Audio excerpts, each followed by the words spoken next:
ਧਰੋਂ ਧਰਾ ਪਰ ਪੁੰਨ ਪੁੰਨ ਸੀਸਾ ਜੀ ਪੁੰਨ ਪੁੰਨ ਬੰਦੋਂ ਬਾਰ ਬਾਰ ਜਗਦੀਸ਼ਾ ਜਿਸ ਮਹਿ ਅੰਮ੍ਰਿਤ ਗਿਆਨ ਹੈ ਮਾਨਿਕ ਭਗਤ ਵੈਰਾਗ।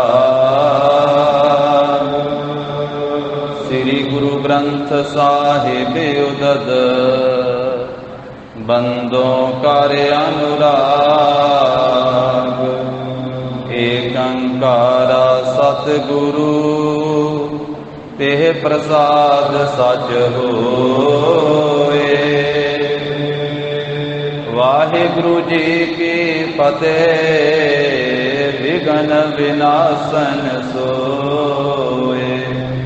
ਵਾਹਿਗੁਰੂ ਜੀ ਕੀ ਫਤਿਹ। ਵਿਘਨ ਵਿਨਾਸ਼ਨ ਸੋਏ।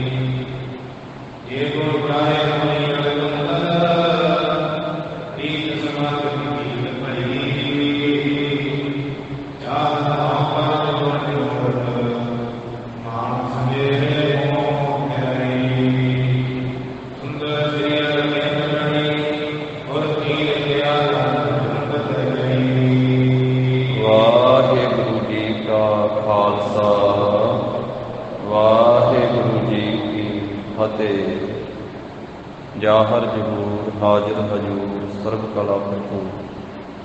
ਦਸਾਂ ਪਾਤਸ਼ਾਹੀਆਂ ਦੀ ਜੋਤ ਤਖਤ ਚੌਰ ਛਤਰ ਦੇ ਮਾਲਕ ਰਾਜਾਨ ਰਾਜ ਆਨਾਨ ਭਾਨ ਦੇਵਾਨ ਦੇ ਹੁਕਮਾਂ ਮਹਾਨ। ਧੰਨ ਸ੍ਰੀ ਗੁਰੂ ਗ੍ਰੰਥ ਸਾਹਿਬ ਜੀ ਮਹਾਰਾਜ। ਸਤਿਗੁਰਾਂ ਦੀ ਅਪਰੰਪਾਰ ਕਿਰਪਾ ਰਹਿਮਤ ਦਾ ਸਦਕਾ ਜਗਤ ਗੁਰੂ ਜਾਹਰ ਪੀਰ ਜਗਤ ਗੁਰ ਬਾਬਾ ਧੰਨ ਧੰਨ ਸ੍ਰੀ ਗੁਰੂ ਨਾਨਕ ਦੇਵ ਸਾਹਿਬ ਜੀ ਮਹਾਰਾਜ ਸਤਿਗੁਰਾਂ ਦੇ ਪਾਵਨ ਚਰਨਾਂ ਦੀ ਛੋਹ ਨਾਲ ਪਵਿੱਤਰ ਹੋਈ ਪਾਵਨ ਧਰਤੀ, ਜਿੱਥੇ ਬਾਬਾ ਪੈਰ ਧਰੇ ਪੂਜਾ ਆਸਣ ਥਾਪਣ ਸੋਆ। ਜਿੱਥੇ ਜਾਏ ਵਹਿ ਮੇਰਾ ਸਤਿਗੁਰੂ ਸੋ ਥਾਨ ਸੁਹਾਵਾ ਰਾਮ ਰਾਜੇ। ਗੁਰ ਸਿੱਖੀ ਸੋ ਥਾਨ ਭਾਲਿਆ ਵੈ ਧੂਲ ਮੁਖ ਲਾਵਾ। ਸੁਲਤਾਨਪੁਰ ਸਾਹਿਬ ਦੀ ਨਗਰੀ ਔਰ ਗੁਰੂ ਸਾਹਿਬ ਜੀ ਕਾ ਇਹ ਪਾਵਨ ਪਵਿੱਤਰ ਅਸਥਾਨ ਸੱਚਖੰਡ ਦਰਬਾਰ ਗੁਰਦੁਆਰਾ ਸ੍ਰੀ ਬੇਰ ਸਾਹਿਬ ਜੀ ਵਿਖੇ ਗੁਰੂ ਚਰਨਾਂ ਦੀ ਹਾਜ਼ਰੀ ਭਰ ਰਹੀ ਗੁਰੂ ਕੀ ਸਾਜੀ ਨਵਾਜੀ ਹੋਈ ਸਾਧ ਸੰਗਤ ਜੀਓ। ਮਹਾਰਾਜ ਸਾਹਿਬ ਜੀ ਨੇ ਕਿਰਪਾ ਕੀਤੀ ਹੈ, ਆਪਣੇ ਅੰਮ੍ਰਿਤਮਈ ਦਰਸ਼ਨ ਬਖਸ਼ਿਸ਼ ਕੀਤੇ। ਸਤ ਸੰਗਤ ਦਾ ਅਮੋਲਕ ਸੁਭਾਗਾ ਸਮਾਂ ਪ੍ਰਾਪਤ ਹੋਇਆ ਹੈ। ਲੜੀਵਾਰ ਰੂਪ ਵਿੱਚ ਜਗਤ ਗੁਰੂ ਧੰਨ ਧੰਨ ਸ੍ਰੀ ਗੁਰੂ ਨਾਨਕ ਦੇਵ ਸਾਹਿਬ ਮਹਾਰਾਜ ਜੀ ਦਾ ਪਾਵਨ ਪਵਿੱਤਰ ਇਤਿਹਾਸ ਸਰਵਣ ਕਰ ਰਹੇ ਹਾਂ, ਜੋ ਸਾਧ ਸੰਗਤ ਜੀ ਆਰੰਭ ਤੋਂ ਹੀ ਮੁੱਢ ਤੋਂ ਹੀ ਆਰੰਭ ਹੋਇਆ ਹੈ। ਗਰੀਬ ਨਿਵਾਜ ਸਤਿਗੁਰੂ ਜੀ ਦੇ ਬਚਪਨ ਦੇ ਕੌਤਕ ਜੋ ਰਾਏ ਭੋਏ ਦੀ ਤਲਵੰਡੀ ਭਾਵ ਸ੍ਰੀ ਨਨਕਾਣਾ ਸਾਹਿਬ ਦੀ ਧਰਤੀ ਤੇ ਮਹਾਰਾਜ ਸਾਹਿਬ ਜੀ ਨੇ ਕੀਤੇ ਗਾਥਾ ਚੱਲ ਰਹੀ ਹੈ। ਪਿਛਲੇ ਪ੍ਰਸੰਗ ਦੇ ਵਿੱਚ ਆਪਾਂ ਸਰਵਣ ਕੀਤਾ ਜਿਵੇਂ ਦੇਵਤਿਆਂ ਨੇ ਸਵਾ ਪਹਿਰ ਦੇ ਤੜਕੇ ਜਗਤ ਗੁਰੂ ਜੀ ਦਾ ਆ ਕੇ ਪੂਜਨ ਕੀਤਾ। ਉਹਨਾਂ ਨੇ ਆ ਕਰਕੇ ਚੰਦਨ ਦੀ ਸੁਗੰਧੀ ਛਿੜਕੀ, ਫੁੱਲ ਭੇਟ ਕੀਤੇ, ਨਮਸਕਾਰਾਂ ਕੀਤੀਆਂ, ਬੇਨਤੀਆਂ ਕੀਤੀਆਂ ਕਿ ਮਹਾਰਾਜ ਆਪ ਜੀ ਇਹ ਕਲਯੁਗ ਦੇ ਸਮੇਂ ਦੇ ਵਿੱਚ ਜੀਵਾਂ ਦੀ ਕਲਿਆਣ ਕਰਨ ਵਾਸਤੇ ਪ੍ਰਗਟ ਹੋਏ ਹੋ। ਦੰਭ ਪਖੰਡ ਨੂੰ ਨਾਸ਼ ਕਰਨ ਵਾਸਤੇ, ਸਤ ਸੰਗਤ ਕਾਇਮ ਕਰਨ ਵਾਸਤੇ ਆਪ ਜੀ ਸੰਸਾਰ ਵਿੱਚ ਆਏ ਹੋ। ਹੋਰ ਬੇਅੰਤ ਬੇਨਤੀਆਂ ਕੀਤੀਆਂ। ਮਾਤਾ ਤ੍ਰਿਪਤਾ ਜੀ ਨੂੰ ਇਸ ਤਰ੍ਹਾਂ ਪ੍ਰਤੀਤ ਹੋਇਆ ਕਿ ਜਿਵੇਂ ਸੁਪਨੇ ਦੇ ਵਿੱਚ ਮੇਰੇ ਪੁੱਤਰ ਦਾ ਪੂਜਨ ਕਰ ਰਹੇ ਹਨ ਦੇਖਦੇ ਕਿ ਪੁੱਤਰ ਸ੍ਰੀ ਨਾਨਕ ਜੀ ਇੱਕ ਸੋਹਣੇ ਮਣੀਆਂ ਮਾਣਕਾਂ ਵਾਲੇ ਸਿੰਘਾਸਣ ਦੇ ਉੱਤੇ ਸੋਭ ਰਹੇ ਆ ਤੇ ਦੇਵਤੇ ਨਮਸਕਾਰਾਂ ਕਰ ਰਹੇ। ਫਿਰ ਉਹ ਨਮਸਕਾਰਾਂ ਕਰਕੇ ਚਲੇ ਜਾਂਦੇ ਹਨ। ਮਾਤਾ ਜੀ ਦੀ ਅੱਖ ਉਗੜਦੀ ਹੈ ਤੇ ਵੇਖਦੇ ਆ ਕਿ ਪੁੱਤਰ ਦੇ ਸਾਰੇ ਅੰਗ ਸੁਗੰਧੀ ਦੇ ਨਾਲ, ਸਾਰੇ ਅੰਗਾਂ ਦੇ ਉੱਤੇ ਸੁਗੰਧੀ ਲੱਗੀ ਹੋਈ ਹੈ, ਸਾਰੇ ਸਰੀਰ ਦੇ ਅੰਗ ਸੁਗੰਧੀ ਦੇ ਸਹਿਤ। ਤੇ ਫਿਰ ਐਸਾ ਕਿ ਭ੍ਰਮ ਹੋਇਆ ਹੈ ਕਿ ਮੈਂ ਸੁਪਨਾ ਵੇਖ ਰਹੀ ਸਾਂ ਜਾਂ ਇਹ ਅਸਲ ਵਿੱਚ ਹੀ ਮੇਰੇ ਪੁੱਤਰ ਦਾ ਪੂਜਨ ਕੀਤਾ ਹੈ ਦੇਵਤਿਆਂ ਨੇ। ਫਿਰ ਜਾਣਿਆ ਵੀ ਇਹ ਤਾਂ ਅਵਤਾਰ ਹੀ ਪ੍ਰਗਟ ਹੋਏ ਹਨ। ਉਹ ਮਨ ਦੇ ਵਿੱਚ ਐਸੀ ਸ਼ਰਧਾ, ਐਸੀ ਭਾਵਨਾ ਬਣੀ ਤੇ ਮਹਾਰਾਜ ਸਾਹਿਬ ਜੀ ਨੇ ਮੋਹ ਦੀ ਕਨਾਤ ਤਾਣ ਦਿੱਤੀ। ਇੰਨੇ ਚਿਰ ਨੂੰ ਦਿਨ ਚੜ੍ਹਦਾ ਹੈ ਤੇ ਸਤਿਗੁਰੂ ਜੀ ਜਿਵੇਂ ਆਮ ਸਧਾਰਨ ਬਾਲਕ ਰੁੱਖਾ ਜਿਹਾ ਮੁੱਖ ਕਰਕੇ ਭੋਜਨ ਮੰਗਦਾ ਏ, ਮਾਤਾ ਜੀ ਤੋਂ ਇਸ ਤਰ੍ਹਾਂ ਭੋਜਨ ਮੰਗਿਆ। ਮਾਤਾ ਜੀ ਨੂੰ ਉਹ ਸਾਰੀ ਗੱਲ ਆਪ ਹੀ ਆਪਣੀ ਕਲਾ ਦੇ ਨਾਲ ਭੁਲਾ ਦਿੱਤੀ ਰਾਤ ਵਾਲੀ। ਮਾਤਾ ਜੀ ਨੇ ਜਾਣਿਆ ਮੇਰਾ ਪੁੱਤਰ ਸ੍ਰੀ ਨਾਨਕ ਭੁੱਖ ਲੱਗੀ ਹੋਈ ਹੈ, ਦਹੀਂ ਛਕਾਇਆ, ਹੋਰ ਨਾਲ ਭੋਜਨ ਛਕਾਇਆ। ਤੋ ਇਸ ਤਰੀਕੇ ਦੇ ਨਾਲ ਸਾਧ ਸੰਗਤ ਜੀ ਮਹਾਰਾਜ ਸਾਹਿਬ ਜੀ ਕੌਤਕ ਕਰ ਰਹੇ ਹਨ। ਫਿਰ ਹਾਣੀਆਂ ਦੇ ਵਿੱਚ ਖੇਡਦੇ ਹੋਏ ਬੈਠਦੇ ਆ ਤੇ ਉੱਥੇ ਕਥਾ ਸੁਣਾਉਂਦੇ ਹਾਣੀਆਂ। ਕਥਾ ਦੇ ਵਿੱਚ ਭਗਤੀ ਵੈਰਾਗ ਦਾ ਜ਼ਿਕਰ ਕਰਦੇ ਆ, ਸਰਵਣ ਮੰਨਣ ਨਿਧਿਆਸਨ ਦਾ ਜ਼ਿਕਰ ਕਰਦੇ ਆ। ਬੱਚਿਆਂ ਦੇ ਹਿਰਦੇ ਵਿੱਚ ਕਥਾ ਸੁਣਨ ਦੀ ਬਹੁਤ ਪਿਆਸ ਵੱਧਦੀ ਹੈ। ਇਹ ਪ੍ਰਸੰਗ ਆਪਾਂ ਪਿੱਛੇ ਸਰਵਣ ਕੀਤਾ ਹੈ। ਅੱਗੇ ਲੜੀਵਾਰ ਰੂਪ ਵਿੱਚ ਹੋਰ ਜੋ ਗਾਥਾ ਆ ਰਹੀ ਹੈ ਜਗਤ ਗੁਰੂ ਜੀ ਦਾ ਧਿਆਨ ਧਰਦਿਆਂ ਹੋਏ ਆ ਸ਼ਰਧਾ ਭਾਵਨਾ ਸਹਿਤ ਸਰਵਣ ਕਰੀਏ। ਉਚਾਰਨ ਕਰੋ ਜੀ ਸਤਿਨਾਮ ਸ੍ਰੀ ਵਾਹਿਗੁਰੂ ਸਾਹਿਬ ਜੀ।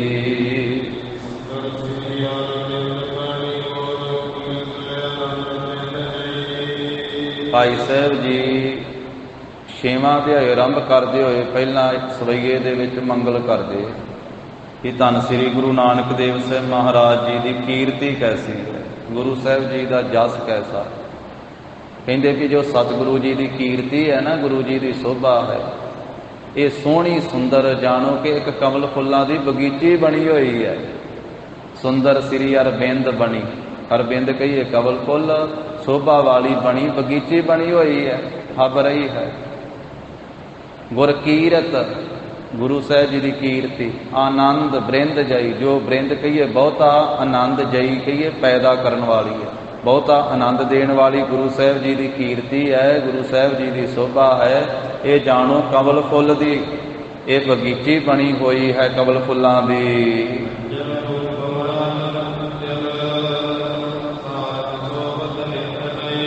ਤੇ ਜੋ ਮੰਜ਼ੁਲ ਬਹੁਤ ਹੀ ਇਹ ਸੁੰਦਰ ਰੂਪ ਦੇ ਵਿੱਚ ਜਾਣੋ ਕਿ ਉਜਲੇ ਰੂਪ ਦੇ ਵਿੱਚ ਇਹ ਹੰਸਾਂ ਦੀ ਡਾਰ ਹੀ ਬਣੀ ਹੋਈ ਹੈ।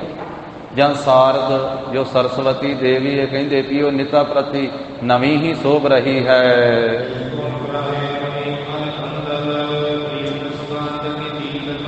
ਤੇ ਜਿਹੜੇ ਹੱਲ ਕਹੀਏ ਭੌਰਿਆਂ ਦੀ ਤਰ੍ਹਾਂ, ਜਿਵੇਂ ਭੌਰੇ ਕਮਲ ਫੁੱਲਾਂ ਉੱਤੇ ਜਾ ਕਰਕੇ ਬੈਠਦੇ ਆ ਤੇ ਰਸ ਚੂਸਦੇ ਆ ਨਾ, ਇਸ ਤਰ੍ਹਾਂ ਜਿਹੜੇ ਗੁਣਗ੍ਰਾਹੀ ਲੋਕ ਹਨ, ਗੁਣਾਂ ਨੂੰ ਗ੍ਰਹਿਣ ਕਰਨ ਵਾਲੇ, ਔਗੁਣਾਂ ਨੂੰ ਤਿਆਗਣ ਵਾਲੇ ਤੇ ਗੁਣਾਂ ਨੂੰ ਗ੍ਰਹਿਣ ਕਰਨ ਵਾਲੇ ਭੌਰੇ ਹਨ।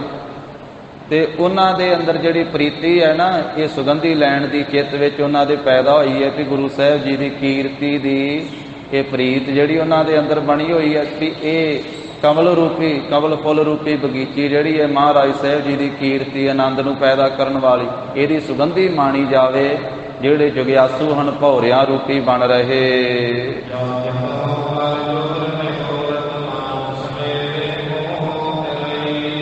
ਭਾਈ ਸੰਤੋਖ ਸਿੰਘ ਜੀ ਕਹਿੰਦੇ ਵੀ ਮੈਂ ਵੀ ਹੱਥ ਜੋੜ ਕਰਕੇ ਬੇਨਤੀ ਕਰਦਾ, ਜਾਚਤ ਹਉ ਕਰ ਜੋਰ ਨਿਹੋਰਤ, ਜਾਚਤ ਹਉ, ਹੱਥ ਜੋੜ ਕਰਕੇ ਮੈਂ ਮੰਗਦਾ ਹਾਂ, ਜਾਚਨਾ ਕਰਦਾ ਹਾਂ ਕਿ ਧੰਨ ਸ੍ਰੀ ਗੁਰੂ ਨਾਨਕ ਦੇਵ ਸਾਹਿਬ ਜੀ ਮਹਾਰਾਜ ਆਪ ਜੀ ਦੀ ਉਜਲ ਕੀਰਤੀ ਮੇਰੇ ਮਨ ਵਿੱਚ ਵੀ ਸਥਿਤ ਹੋ ਜਾਵੇ, ਮੇਰੇ ਮਨ ਵਿੱਚ ਵੀ ਆਪ ਜੀ ਦੀ ਕੀਰਤੀ ਰੂਪੀ ਸੁਗੰਧੀ ਇਹ ਮੇਰੇ ਮਨ ਦੇ ਵਿੱਚ ਵਸ ਜਾਵੇ।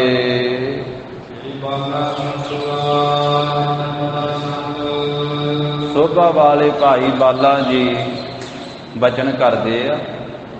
ਸ੍ਰੀ ਖਡੂਰ ਸਾਹਿਬ ਦੀ ਧਰਤੀ ਤੇ ਦੂਜੇ ਪਾਤਸ਼ਾਹ ਧੰਨ ਧੰਨ ਸ੍ਰੀ ਗੁਰੂ ਅੰਗਦ ਦੇਵ ਸਾਹਿਬ ਮਹਾਰਾਜ ਜੀ ਦੀ ਹਜ਼ੂਰੀ ਵਿੱਚ ਕਥਾ ਸੁਣਾ ਰਹੇ ਆ ਭਾਈ ਬਾਲਾ ਜੀ ਤੇ ਭਾਈ ਫੈੜਾ ਮੋਖਾ ਜੀ ਇਸ ਕਥਾ ਨੂੰ ਲਿਖ ਰਹੇ ਆ ਤੇ ਉਹਦਾ ਉਲਥਾ ਕੀਤਾ ਹੈ, ਉਹਨੂੰ ਛੰਦਾਬੰਦੀ ਦੇ ਵਿੱਚ ਵਰਣਨ ਕੀਤਾ ਹੈ। ਭਾਈ ਸੰਤੋਖ ਸਿੰਘ ਜੀ ਨੇ ਵੱਖ-ਵੱਖ ਛੰਦਾਂ ਦੇ ਵਿੱਚ ਅਨੇਕ ਪ੍ਰਕਾਰ ਦੇ ਛੰਦਾਂ ਵਿੱਚੋਂ ਇੱਕ ਚਿੱਤਰਪਦਾ ਨਾਮ ਦਾ ਜੋ ਛੰਦ ਹੈ ਉਹਦੇ ਵਿੱਚ ਜੋ ਭਾਈ ਬਾਲਾ ਜੀ ਇਤਿਹਾਸ ਸੁਣਾ ਰਹੇ ਉਹਦਾ ਵਰਣਨ ਕਰਦੇ ਹਨ।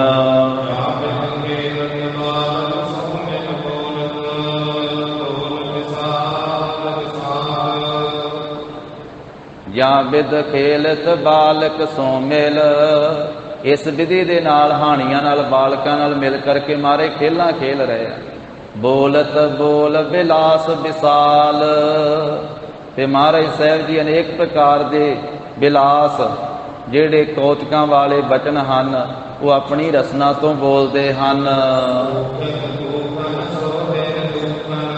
ਮਹਾਰਾਜ ਸਾਹਿਬ ਜੀ ਦੇ ਸਰੀਰ ਉੱਤੇ ਗਹਿਣੇ ਪਾਏ ਹੋਏ ਆ ਮਾਤਾ ਜੀ ਵੱਲੋਂ ਤੇ ਉਹਨਾਂ ਗਹਿਣਿਆਂ ਦੇ ਨਾਲ ਭੂਖਿਤ ਹੋ ਰਹੇ ਆ, ਸੱਜ ਰਹੇ ਹਨ ਧੰਨ ਸ੍ਰੀ ਗੁਰੂ ਨਾਨਕ ਦੇਵ ਸਾਹਿਬ ਜੀ ਬਾਲ ਸਰੂਪ ਦੇ ਵਿੱਚ। ਬਿਨ ਦੁੱਖਨ, ਜਿਹੜੇ ਦੋਸ਼ਾਂ ਤੋਂ ਰਹਿਤ ਆ, ਦੁੱਖਾਂ ਤੋਂ ਰਹਿਤ ਆ, ਜਿਨ੍ਹਾਂ ਨੂੰ ਕੋਈ ਦੋਸ਼ ਨਹੀਂ ਹੈ, ਜਿਨ੍ਹਾਂ ਵਿੱਚ ਕੋਈ ਐਬ ਨਹੀਂ ਹੈ। ਨਹੀਂ ਤੇ ਸਾਰੇ ਸਰੀਰਾਂ ਵਿੱਚ ਕੋਈ ਨਾ ਕੋਈ ਐਬ ਹੁੰਦਾ ਹੈ, ਕੋਈ ਨਾ ਕੋਈ ਦੋਸ਼ ਹੁੰਦਾ ਹੈ, ਕੋਈ ਨਾ ਕੋਈ ਗੁਨਾਹ ਹੁੰਦਾ ਹੈ। ਕਹਿੰਦੇ ਜਿਹੜੇ ਬਿਨਾਂ ਦੋਖਾਂ ਤੋਂ ਆ ਨਾ, ਬਿਨਾਂ ਦੋਸ਼ਾਂ ਤੋਂ, ਗੁਨਾਹਾਂ ਤੋਂ, ਕਿਉਂਕਿ ਧੰਨ ਗੁਰੂ ਨਾਨਕ ਸਾਹਿਬ ਮਹਾਰਾਜ ਦੇ ਪਵਿੱਤਰ ਸਰੀਰ ਵਿੱਚ ਕੋਈ ਵੀ ਐਬ ਨਹੀਂ ਹੈ। ਉਹਨਾਂ ਦਾ ਤਾਂ ਦਰਸ਼ਨ ਕੀਤਿਆਂ ਐਬ ਦੂਰ ਹੋ ਜਾਂਦੇ ਆ। ਜੋ ਬਿਨਾਂ ਦੋਸ਼ਾਂ ਤੋਂ, ਬਿਨਾਂ ਦੁੱਖਾਂ ਤੋਂ ਹਨ, ਉਹ ਗਹਿਣਿਆਂ ਦੇ ਨਾਲ ਮਾਤਾ ਜੀ ਨੇ ਪ੍ਰੇਮ ਨਾਲ ਗਹਿਣੇ ਪਾਏ ਹੋਏ ਆ, ਹੱਥਾਂ ਵਿੱਚ ਕੜੇ ਪਾਏ ਹੋਏ, ਚਰਨਾਂ ਦੇ ਵਿੱਚ ਵੀ ਨਿੱਕੇ ਨਿੱਕੇ ਘੁੰਗਰੂਆਂ ਵਾਲੇ ਪਾਏ ਹੋਏ ਆ। ਇਸ ਕਰਕੇ ਲਾਕਣਾ ਤੜਾਗੀ ਮਾਤਾ ਜੀ ਨੇ ਪਾਈ ਹੋਈ ਆ ਤੇ ਸੋਭ ਰਹੇ ਹਨ, ਭੂਸ਼ਿਤ ਹੋ ਰਹੇ ਹਨ, ਸੱਜ ਰਹੇ ਹਨ। ਐਸੇ ਸੋਹਣੇ ਮਨਮੋਹਣੇ ਸਰੂਪ ਨੂੰ ਜਦੋਂ ਕੋਈ ਵੇਖਦਾ ਹੈ ਨਾ, ਦਰਸ਼ਨ ਕਰਦਾ ਹੈ, ਉਹਦੇ ਪਾਪ ਕੱਟੇ ਜਾਂਦੇ ਆ।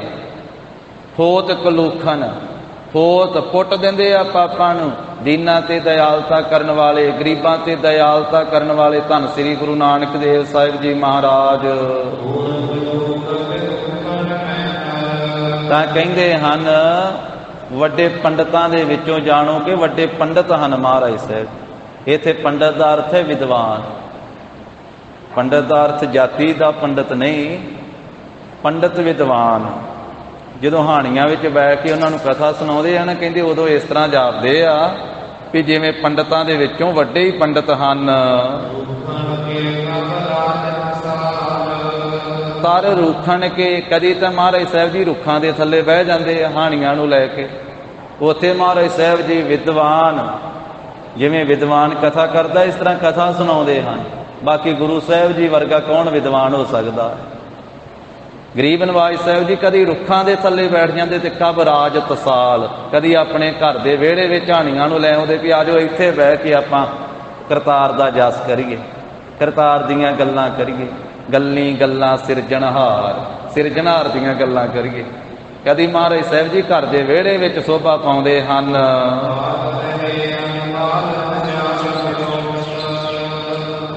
ਬਾਲ ਰਹੇ ਅਲਬਾਲਤ ਜਾਲ, ਜਿਹੜੇ ਬਾਲ ਹਾਣੀ ਆ ਉਹ ਜਾਲ ਕਹੀਏ ਬਹੁਤੀ ਗਿਣਤੀ ਵਿੱਚ ਮਹਾਰਾਜ ਸਾਹਿਬ ਜੀ ਦੇ ਆਲੇ ਦੁਆਲੇ ਘੇਰਾ ਘੱਤ ਕੇ ਬੈਠ ਜਾਂਦੇ ਹਨ।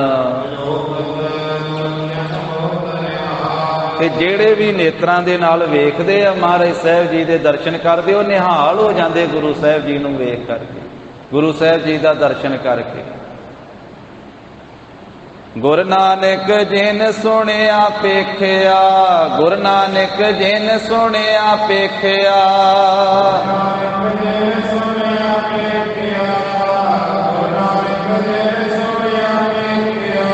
ਸੇ ਫਿਰ ਗਰਭਾਸ ਨ ਭਰਿਆ ਰੇ, ਸੇ ਫਿਰ ਗਰਭਾਸ ਨ ਭਰਿਆ ਰੇ।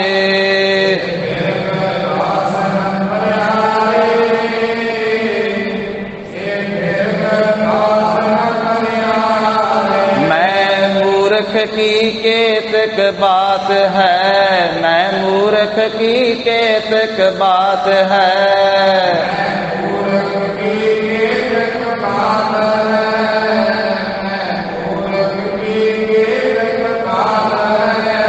कोट पराधी तरिया रे, कोट पराधी तरिया रे।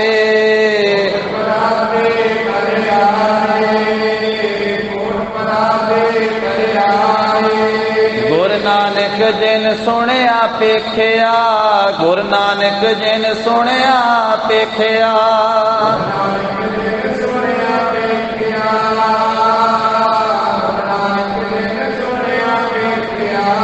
से फिर गर्भास न परया रे, से फिर गर्भास न परया रे।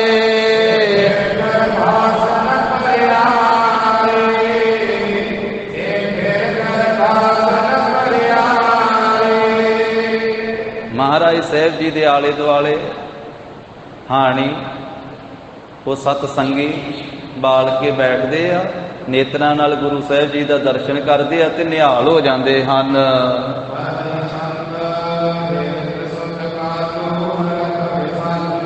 हुण एक दिन पिता मेहता कल्याण चंद जी ने वेखिया अपने पुत्र श्री नानक जी ने, ते बहुत खुशी दे विच हन। पिता जी अपने मन विच जाणिया भी हुण मेरा पुत्र पढ़न दे योग है, हुण इनू स्कूले भेजना चाहिए। उदों स्कूल नूं पाठशाला कहिंदे सी, चाटशाला पाठशाला। भी हुण पुत्र पढ़न दे योग है, भी 5 साल तो वड्डी उम्र हो गई, हुण 6 साल के लगभग होने वाला है। इस करके हुण पढ़न दे योग मन विच जाण करके पिता जी भी साडा कामकार है वड्डा ही पढ़ाई वाला, विशेष कारज है साडा पढ़ाई वाला। इस करके मेरा पुत्र लेखा सीख जाएगा, पढ़ाई पढ़नी सीख जाएगा। कि पटवारी का कामकार है, मैं भी पटवार की नौकरी करदा ते मेरा पुत्र भी पढ़ के पटवारी बन जाएगा। इस करके ये पढ़ाई सीख लवेगा, लेखे जोखे नूं चंगी तरह समझ लवेगा। पिता जी ने विचारिया कि हुण मेरे पुत्र श्री नानक की उम्र पढ़न दे योग है, क्योंकि उम्र के नाल ही पढ़ाई की जाती है, बचपन में ही पढ़िया जाता है। जदों समा लंघ जाए, उम्र लंघ जाए, फिर पढ़ाई कित्थे हुंदी है। पिता जी ने वेखिया भी हुण उम्र है पढ़न दी। कईयां पिंडां दी जिहड़ी पटवार दी कार है, पटवार पुणा उहदी नौकरी है मेरे पास, ते फिर कईयां पिंडां दी जिहड़ी पटवारी दी कार है ना, वो करन दे योग बन जाएगा मेरा पुत्र। जब चंगी तरह पढ़ गया तो फिर पूरा हिसाब किताब कर लिया करेगा पटवार पुणे दा। पांदे पह बैसे हो मम जैसे, पांदे दे कोले जो बैठेगा ना उस्ताद दे कोले, पढ़ाउण वाले दे कोले, ते मेरे वर्गा हो जाएगा जिवें मैं पढ़िया लिखिया हाँ। मेरा पुत्र जो गोपाल पांदे कोले बैठेगा ना अपने उस्ताद दे कोले, कि उत्थे फिर पढ़ाई पढ़ेगा तो जिवें मैं पढ़िया होया हाँ इस तरह मेरे वर्गा बन जाएगा। ते फिर संख्या दे विच, लेखे जोखे दे विच, पढ़ाई दे विच निपुण हो जाएगा चंगी तरह। पिता मेहता कल्याण चंद जी ने हिरदे विच विचारिया भी संसार दे विच जिहड़े गुणी पुरुष वा ना, सियाणे पुरुष, वो बहुते गुणवान लोग ये गल कहिंदे आ भी जिहड़े मापे अपने बच्चों नूं नहीं पढ़ाउंदे, जिहड़ा पिता अपने पुत्र नूं नहीं पढ़ाउंदा, वो पिता अपने पुत्र वास्ते दुश्मन दे बराबर है। ये सियाणे लोकां दी गल है। पिता जी विचार रहे अपने हिरदे विच मेहता कल्याण चंद, क्योंकि संसार दे तल ते साध संगत जी विद्या का बहुत वड्डा मान सन्मान है। जिहड़ी गल कल्याण दी है, जिहड़ी गल परमार्थ दी है, उत्थे तां भावें कोई पढ़िया होवे, भावें कोई अनपढ़ होवे, साध संगत जी, वो तां वाहिगुरू दी आराधना दे नाल कल्याण मिलनी। जो प्राणी गोविंद ध्यावे, पढ़िया अनपढ़िया परमगत पावे। पर जिथे संसारी गल है पदार्थ दी, ਉੱਥੇ ਅਨਪੜ੍ਹ ਫਿਰ ਪਿੱਛੇ ਰਹਿ ਜਾਂਦਾ ਹੈ ਨਾ, ਭੋਲਾ ਜਿਹਾ ਰਹਿ ਜਾਂਦਾ ਹੈ, ਉਹਨੂੰ ਫਿਰ ਸੰਸਾਰੀ ਤੌਰ 'ਤੇ ਸਮਝ ਨਹੀਂ ਆਉਂਦੀ ਹੈ। ਇਸ ਕਰਕੇ ਸੰਸਾਰੀ ਤਲ ਦੇ ਉੱਤੇ ਵਿੱਦਿਆ ਦਾ ਬਹੁਤ ਮਾਣ ਸਨਮਾਨ ਹੈ। ਇਹ ਸਿਆਣੇ ਲੋਕਾਂ ਦਾ ਕਥਨ ਹੈ ਵੀ ਆਮ ਹੀ ਆਪਾਂ ਇੱਕ ਗੱਲ ਕਈਆਂ ਥਾਵਾਂ 'ਤੇ ਲਿਖੀ ਹੋਈ ਪੜ੍ਹਦੇ ਹਾਂ, ਕਹਿੰਦੇ ਵੀ ਦੋ ਦੋ ਅੱਖਾਂ ਤੇ ਸਾਰਿਆਂ ਕੋਲੇ ਹੈ, ਜਿਹੜਾ ਪੜ੍ਹਿਆ ਹੁੰਦਾ ਉਹਦੇ ਕੋਲੇ ਤੀਜੀ ਅੱਖ ਹੁੰਦੀ ਹੈ। ਦੋਏ ਦੋਏ ਲੋਚਨ ਸਰਬਾਨਾ, ਵਿਦਵਾਨਾ ਤਰਈ ਲੋਚਨਾ, ਪੰਡਤਾਨਾ ਸਪਤਾਨਾ, ਬ੍ਰਹਮ ਗਿਆਨੀ ਅਨੰਤ ਲੋਚਨਾ। ਇਹ ਤਾਂ ਸ਼ਾਸਤਰ ਦਾ ਦੋਹਰਾ ਹੈ, ਬਚਨ ਹੈ। ਉਹ ਕਹਿੰਦੇ ਦੋ ਦੋ ਅੱਖਾਂ ਤੇ ਸਾਰਿਆਂ ਦੀਆਂ ਹੀ, ਜਿਹੜਾ ਪੜ੍ਹਿਆ ਹੋਇਆ ਉਹਦੇ ਕੋਲੇ ਤੀਜੀ ਅੱਖ ਵੀ ਹੈ, ਤੇ ਜਿਹੜਾ ਪੰਡਤ ਹੈ ਉਹਦੇ ਕੋਲੇ ਕਹਿੰਦੇ ਵੀ 7 ਅੱਖਾਂ, ਤੇ ਜਿਹੜਾ ਬ੍ਰਹਮ ਗਿਆਨੀ ਉਹਦੇ ਕੋਲੇ ਕਹਿੰਦੇ ਅਨੇਕਾਂ ਹੀ ਅੱਖਾਂ ਹਨ, ਅਨੇਕਾਂ ਹੀ ਨੇਤਰ ਹਨ। ਬ੍ਰਹਮ ਗਿਆਨੀ ਕੋਲੇ ਅਨੇਕਾਂ ਅੱਖਾਂ, ਬ੍ਰਹਮ ਗਿਆਨੀ ਅਨੰਤ ਲੋਚਨਾ। ਤੇ ਵਿੱਦਿਆ ਦਾ ਬਹੁਤ ਵੱਡਾ ਮਾਣ ਸਨਮਾਨ ਹੈ ਸੰਸਾਰ ਦੇ ਵਿੱਚ। ਕਹਿੰਦੇ ਵਿੱਦਿਆ ਮਨੁੱਖ ਦਾ ਤੀਜਾ ਨੇਤਰ ਹੈ। ਇਸ ਕਰਕੇ ਵਿੱਦਿਆ ਕਹਿੰਦੇ ਜ਼ਰੂਰ ਪੜ੍ਹੋ ਭਾਈ। ਇਹ ਵੀ ਗੱਲ ਸ਼ਾਸਤਰ ਨੇ ਕਹੀ ਹੈ ਕਿ ਤਬ ਲਗ ਵਿਦਿਆ ਕੋ ਪੜ੍ਹੋ ਜਬ ਲਗ ਘਟ ਮੈਂ ਪ੍ਰਾਣ। ਕਹਿੰਦੇ ਵਿੱਦਿਆ ਕਿੰਨਾ ਕੁ ਚਿਰ ਪੜ੍ਹਨੀ ਚਾਹੀਦੀ? ਕਹਿੰਦੇ ਜਿੰਨਾ ਚਿਰ ਸਰੀਰ ਵਿੱਚ ਸਵਾਸ ਚੱਲਦੇ, ਜਿੰਨਾ ਚਿਰ ਸਰੀਰ ਵਿੱਚ ਸਾਹ ਚੱਲਦੇ ਉਹਨਾਂ ਚਿਰ ਪੜ੍ਹਦੇ ਰਹਿਣਾ ਚਾਹੀਦਾ। ਇਹ ਵਿੱਦਿਆ ਦੇ ਤਲ ਦੇ ਉੱਤੇ ਗੱਲ ਹੈ। ਪਰਮਾਰਥ ਤਾਂ ਵਿੱਦਿਆ ਤੋਂ ਬਿਨਾਂ ਵੀ ਪ੍ਰਾਪਤ ਹੋ ਜਾਂਦਾ ਹੈ, ਪਰ ਵਿੱਦਿਆ ਦਾ ਵੀ ਬਹੁਤ ਮਾਣ ਸਨਮਾਨ ਸੰਸਾਰੀ ਤਲ ਦੇ ਉੱਤੇ। ਦੇਸ਼ ਵਿਦੇਸ਼ ਵਿੱਚ ਹਰ ਇੱਕ ਥਾਂ ਤੇ ਵਿੱਦਿਆ ਕੰਮ ਆਉਂਦੀ ਹੈ। ਤਬ ਲਗ ਵਿਦਿਆ ਕੋ ਪੜ੍ਹੋ ਜਬ ਲਗ ਘਟ ਮੈਂ ਪ੍ਰਾਣ, ਜਹਾਂ ਧਨੀ ਪਹੁੰਚੇ ਨਹੀਂ ਤਹਾਂ ਪਹੁੰਚੇ ਵਿਦਵਾਨ। ਜਿੱਥੇ ਕੋਈ ਧਨੀ ਨਹੀਂ ਪਹੁੰਚਦਾ ਹੈ ਉੱਥੇ ਕਹਿੰਦੇ ਵਿਦਵਾਨ ਪਹੁੰਚ ਜਾਂਦਾ। ਜਿੱਥੇ ਸੰਸਾਰੀ ਦੌਲਤ ਨਹੀਂ ਲੈ ਕੇ ਜਾ ਸਕਦੀ ਉੱਥੇ ਵਿੱਦਿਆ ਮਨੁੱਖ ਨੂੰ ਲੈ ਜਾਂਦੀ। ਇਹ ਸੰਸਾਰੀ ਗੱਲ ਹੈ। ਫਿਰ ਵਿੱਦਿਆ ਕਹਿੰਦੇ ਕਿ ਗੁਪਤ ਪ੍ਰਛਿੰਨ ਅਤੁੱਲ ਧਨ। ਵਿੱਦਿਆ ਜਿਸ ਬੰਦੇ ਨੇ ਪੜ੍ਹੀ ਹੋਈ ਨਾ ਉਹਦੇ ਕੋਲੇ ਗੁਪਤ ਧਨ ਹੈ, ਗੁਪਤ। ਬਾਕੀ ਧਨ ਤੇ ਹਰੇਕ ਸੋਨਾ ਪਾਇਆ ਹੋਵੇਗਾ, ਸੋਨੇ ਦਾ ਕੜਾ ਪਾਇਆ ਜਾਂ ਗਲ ਵਿੱਚ ਕੈਂਠਾ ਪਾਇਆ ਤੇ ਸਾਹਮਣੇ ਦਿਸੇਗਾ ਵੀ ਸੋਨਾ ਪਾਇਆ ਹੋਏਗਾ। ਰੁਪਈਏ ਵੀ ਜੇਬ ਵਿੱਚ ਪਾਏ ਹੋਏ ਦਿਸਣਗੇ ਕਿ 100-100 ਦੇ ਨੋਟ ਆ ਜਾਂ 500-500 ਦੇ ਦਿਸਣਗੇ। ਚਾਂਦੀ ਪਾਈ ਹੋਈ ਵੀ ਦਿਸੇਗੀ। ਪਰ ਵਿੱਦਿਆ ਜਿਸ ਮਨੁੱਖ ਨੇ ਪੜ੍ਹੀ ਆ ਉਹ ਧਨ ਵਾ ਉਹਦੇ ਕੋਲੇ, ਪਰ ਦਿਸਦਾ ਨਹੀਂ। ਫਿਰ ਕਹਿੰਦੇ ਹੌਲਾ ਧਨ ਵਾ ਵਿੱਦਿਆ, ਇਹਦਾ ਭਾਰ ਕੋਈ ਨਹੀਂ। ਜਿਹੜਾ ਪੜ੍ਹਿਆ ਹੋਇਆ ਉਹਦੇ ਕੋਲੇ ਹੈ, ਭਾਰ ਕੋਈ ਨਹੀਂ। ਇਹ ਟਰੰਕ ਭਰ ਕੇ ਚੁੱਕ ਕੇ ਨਹੀਂ ਲਿਜਾਣਾ ਪੈਂਦਾ ਨਾਲ। ਜਿਹੜਾ ਪੜ੍ਹਿਆ ਹੋਇਆ ਉਹਦੇ ਕੋਲੇ ਵਿੱਦਿਆ ਹੈ, ਜਿੱਥੇ ਜਾਂਦਾ ਹੈ ਮਨੁੱਖ ਦੀ ਤਰ੍ਹਾਂ, ਮਿੱਤਰ ਦੀ ਤਰ੍ਹਾਂ ਕੰਮ ਆਉਂਦੀ ਹੈ। ਫਿਰ ਕਹਿੰਦੇ ਵੀ ਅਤੁੱਲ ਧਨ। ਇਹ ਅਤੁੱਲ ਧਨ ਹੈ ਵੀ ਇਹ ਬਹੁਤ ਕੀਮਤੀ ਧਨ ਹੈ, ਤੋਲਣ ਤੋਂ ਪਰੇ ਹੈ। ਤੇ ਦੂਜੇ ਸਰੀਰ ਦੀ ਤਰ੍ਹਾਂ ਇਹ ਕੰਮ ਆਉਂਦੀ ਹੈ ਵਿੱਦਿਆ। ਵਿੱਦਿਆ ਦੀ ਬਹੁਤ ਮਹਿਮਾ ਹੈ ਸੰਸਾਰੀ ਤਲ ਦੇ ਉੱਤੇ। ਪਰ ਜੇ ਸੰਸਾਰੀ ਤੌਰ ਤੇ ਵਿੱਦਿਆ ਪੜ੍ਹ ਕੇ ਹੰਕਾਰੀ ਹੋ ਜਾਵੇ, ਲੋਭੀ ਲਾਲਚੀ ਬਣ ਜਾਵੇ, ਤੇ ਫਿਰ ਮਹਾਰਾਜ ਕਹਿੰਦੇ ਪੜ੍ਹਿਆ ਲਿਖਿਆ ਮੂਰਖ ਵੀ ਹੈ। ਪੜ੍ਹਿਆ ਮੂਰਖ ਆਖੀ ਹੈ ਜਿਸ ਲੱਭ ਲੋਭ ਅਹੰਕਾਰਾ। ਜੇ ਇੱਕ ਦੀ ਗੱਲ ਭੁੱਲ ਜਾਵੇ, ਇੱਕ ਦੀ ਅਰਾਧਨਾ ਭੁੱਲ ਜਾਵੇ, ਕੱਲੀ ਪੜ੍ਹਾਈ ਪੱਲੇ ਰਹਿ ਜਾਵੇ, ਤੇ ਫਿਰ ਮਹਾਰਾਜ ਕਹਿੰਦੇ ਵੀ ਜਿੰਨਾ ਮਰਜ਼ੀ ਪੜ੍ਹੀ ਜਾ ਫਿਰ ਨਹੀਂ ਕਿਸੇ ਲੇਖੇ ਵਿੱਚ। ਪੜ੍ਹ ਕੇ ਜੇ ਇੱਕ ਨਾਲ ਜੁੜਿਆ ਰਵੇਂ ਤੇ ਫਿਰ ਪੜ੍ਹਾਈ ਵੀ ਸਫਲੀ ਆ ਤੇਰੀ।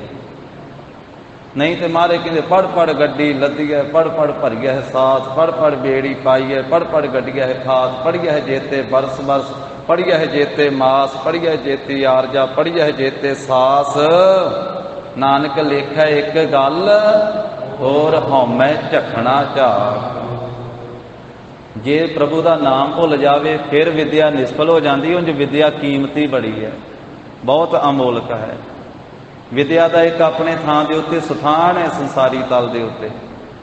ਤੇ ਪਿਤਾ ਜੀ ਨੇ ਵਿਚਾਰਿਆ ਕਿ ਬਹੁਤ ਗੁਣਵਾਨ ਲੋਕ ਇਹ ਗੱਲ ਕਹਿੰਦੇ ਆ, ਬਹੁ ਗੁਣੀ ਅਲਾਵ ਹੈ ਸੁਤ ਨਾ ਪੜ੍ਹਾਵੈ ਹੈ। ਜਿਹੜਾ ਪਿਤਾ ਆਪਣੇ ਪੁੱਤਰ ਨੂੰ ਪੜ੍ਹਾਉਂਦਾ ਨਹੀਂ ਹੈ ਸੋ ਸ਼ਤਰੂ ਸਮਤਾਤ। ਉਹ ਪਿਤਾ ਹੀ ਆਪਣੇ ਪੁੱਤਰ ਦਾ ਦੁਸ਼ਮਣ ਹੈ, ਉਹ ਦੁਸ਼ਮਣ ਦੇ ਬਰਾਬਰ ਹੈ। ਇਸ ਕਰਕੇ ਸੰਸਾਰੀ ਵਿੱਦਿਆ ਜਿੱਥੇ ਸਾਧ ਸੰਗਤ ਜੀ ਆਪਣੇ ਬੱਚਿਆਂ ਨੂੰ ਪੜ੍ਹਾਉਣੀ ਚਾਹੀਦੀ, ਇਹ ਤਾਂ ਹਰੇਕ ਮਾਪੇ ਅੱਜ ਕੱਲ੍ਹ ਦੇ ਜ਼ਮਾਨੇ ਵਿੱਚ ਸੋਚਦੇ ਹੀ ਆ। ਕਹਿੰਦੇ ਕਿ ਆਪਣੇ ਬੱਚਿਆਂ ਨੂੰ ਵਧੀਆ ਤੋਂ ਵਧੀਆ ਸਕੂਲੇ ਪਾਈਏ, ਕਹਿੰਦੇ ਕਿਹੜੇ ਸਕੂਲੇ ਪਾਈਏ? ਕਹਿੰਦੇ ਸਰਕਾਰੀ ਨਹੀਂ ਪਾਉਣਾ, ਪ੍ਰਾਈਵੇਟ ਪਾਵਾਂਗੇ, ਕਿਉਂਕਿ ਸਰਕਾਰੀ ਵਿੱਚ ਕਹਿੰਦੇ ਵੀ ਉੱਥੇ ਇੰਨੀ ਪੜ੍ਹਾਈ ਨਹੀਂ ਹੁੰਦੀ ਹੈ। ਪ੍ਰਾਈਵੇਟ ਪਾਵਾਂਗੇ, ਕਹਿੰਦੇ ਉੱਥੇ ਅੰਗਰੇਜ਼ੀ ਬੜੀ ਪੜ੍ਹਾਈ ਜਾਂਦੀ। ਕਿਹੜੇ ਸਕੂਲੇ ਪਾਈਏ? ਆਪਣੇ ਸੁਲਤਾਨਪੁਰ 'ਚ 4-5 ਸਕੂਲ ਹੀ ਆ ਮੁੱਖ, ਤੇ ਉਹਨਾਂ ਦੇ ਕਹਿੰਦੇ ਕਿ ਉੱਥੇ ਪਾਈਏ ਵੀ ਉੱਥੇ ਚੰਗੀ ਤਰ੍ਹਾਂ ਅੰਗਰੇਜ਼ੀ ਪੜ੍ਹ ਜਾਣਗੇ। ਪਰ ਇਹਦੇ ਨਾਲ ਨਾਲ ਮਾਪਿਆਂ ਨੂੰ ਇਹ ਵੀ ਸੋਚਣਾ ਚਾਹੀਦਾ, ਇਹ ਵੀ ਵਿਚਾਰਨਾ ਚਾਹੀਦਾ ਕਿ ਧਾਰਮਿਕ ਵਿਦਿਆ ਵੀ ਬੱਚੇ ਨੂੰ ਪੜ੍ਹਾਉਣੀ। ਜੇ ਸ਼ੁਰੂ ਤੋਂ ਪੜ੍ਹਾਈ ਜਾਵੇਗੀ ਤੇ ਉਹ ਇਹ ਦੁਨਿਆਵੀ ਵਿਦਿਆ ਪੜ੍ਹਦਿਆਂ ਨਾਲ ਹੀ ਗੁਰੂ ਗ੍ਰੰਥ ਸਾਹਿਬ ਜੀ ਦੀ ਬਾਣੀ ਵੀ ਪੜ੍ਹ ਸਕਦਾ, ਆਪਣਾ ਇਤਿਹਾਸ ਵੀ ਪੜ੍ਹ ਸਕਦਾ। ਪਰ ਇਸ ਪਾਸੇ ਕੋਈ ਵਿਰਲੇ ਮਾਪੇ ਧਿਆਨ ਦਿੰਦੇ ਆ। ਜ਼ਿਆਦਾ ਤੋਂ ਜ਼ਿਆਦਾ ਫੀਸਾਂ ਭਰ ਕੇ ਅੰਗਰੇਜ਼ੀ ਪੜ੍ਹਾਉਣ ਵੱਲੇ ਤਾਂ ਜ਼ੋਰ ਹੈ ਵੀ ਅੰਗਰੇਜ਼ੀ ਪੜ੍ਹ ਕੇ ਕੈਨੇਡਾ ਜਾਵੇਗਾ, ਅਮਰੀਕਾ ਜਾਵੇਗਾ, ਇੰਗਲੈਂਡ ਜਾਵੇਗਾ, ਨਿਊਜ਼ੀਲੈਂਡ ਜਾਵੇਗਾ। ਪਰ ਇਹ ਨਹੀਂ ਵੀ ਇਹ ਗੁਰਬਾਣੀ ਪੜ੍ਹ ਕੇ ਧਰਮੀ ਵੀ ਬਣੇਗਾ। ਉਹ ਕਹਿੰਦੇ ਵੀ ਇਹ ਕੋਈ ਪ੍ਰਚਾਰਕ ਦੱਸੇਗਾ, ਇਹ ਜਾਂ ਕੋਈ ਹੋਰ ਸੰਸਥਾ ਦੱਸੇਗੀ ਵੀ ਧਰਮ ਵੀ ਧਾਰਨ ਕਰਨਾ ਹੈ। ਵੀ ਮਾਂ ਪਿਓ ਦਾ ਵੀ ਤਾਂ ਫਰਜ਼ ਬਣਦਾ ਹੀ ਹੈ ਨਾ, ਵੀ ਮਾਂ ਪਿਓ ਵੀ ਆਪਣੇ ਬੱਚੇ ਨੂੰ ਦੱਸੇ ਕਿ ਜਿੱਥੇ ਇੰਨੇ ਹਜ਼ਾਰਾਂ ਰੁਪਈਏ ਫੀਸਾਂ ਤਾਰ ਕੇ ਆਪਾਂ ਸਕੂਲੀ ਵਿਦਿਆ ਪੜ੍ਹਦੇ ਹਾਂ, ਪੁੱਤਰ ਰੋਜ਼ 1 ਘੰਟਾ ਗੁਰਬਾਣੀ ਵੱਲੇ ਵੀ ਲਾਇਆ ਕਰ। ਤੇ ਜਦੋਂ ਨਰਸਰੀ ਕਲਾਸ ਤੋਂ ਜਿੰਨੇ ਸਾਲ ਉਸ ਕਲਾਸ ਤੋਂ ਲੈ ਕੇ ਬੱਚਾ ਸਕੂਲ ਵਿੱਚ ਲਾਉਂਦਾ ਵਾ, ਜੇ ਉਹਨੇ ਸਾਲ 1-1 ਘੰਟਾ ਰੋਜ਼ ਗੁਰਬਾਣੀ ਪੜ੍ਹਨ ਵੱਲੇ ਵੀ ਲਾਵੇ ਤੇ ਸਾਰੀ ਬਾਣੀ ਦੀ ਸੰਥਿਆ ਹੋ ਸਕਦੀ, ਤੇ ਕਿੰਨੀ ਬਾਣੀ ਉਹਨੂੰ ਜ਼ਬਾਨੀ ਕੰਠ ਹੋ ਸਕਦੀ ਹੈ। ਪਰ ਜੇ ਮਾਪੇ ਧਿਆਨ ਦੇਣ ਤਾਂ ਹੋ ਸਕਦਾ। ਇੱਧਰ ਵੀ ਧਿਆਨ ਦੇਣਾ ਚਾਹੀਦਾ।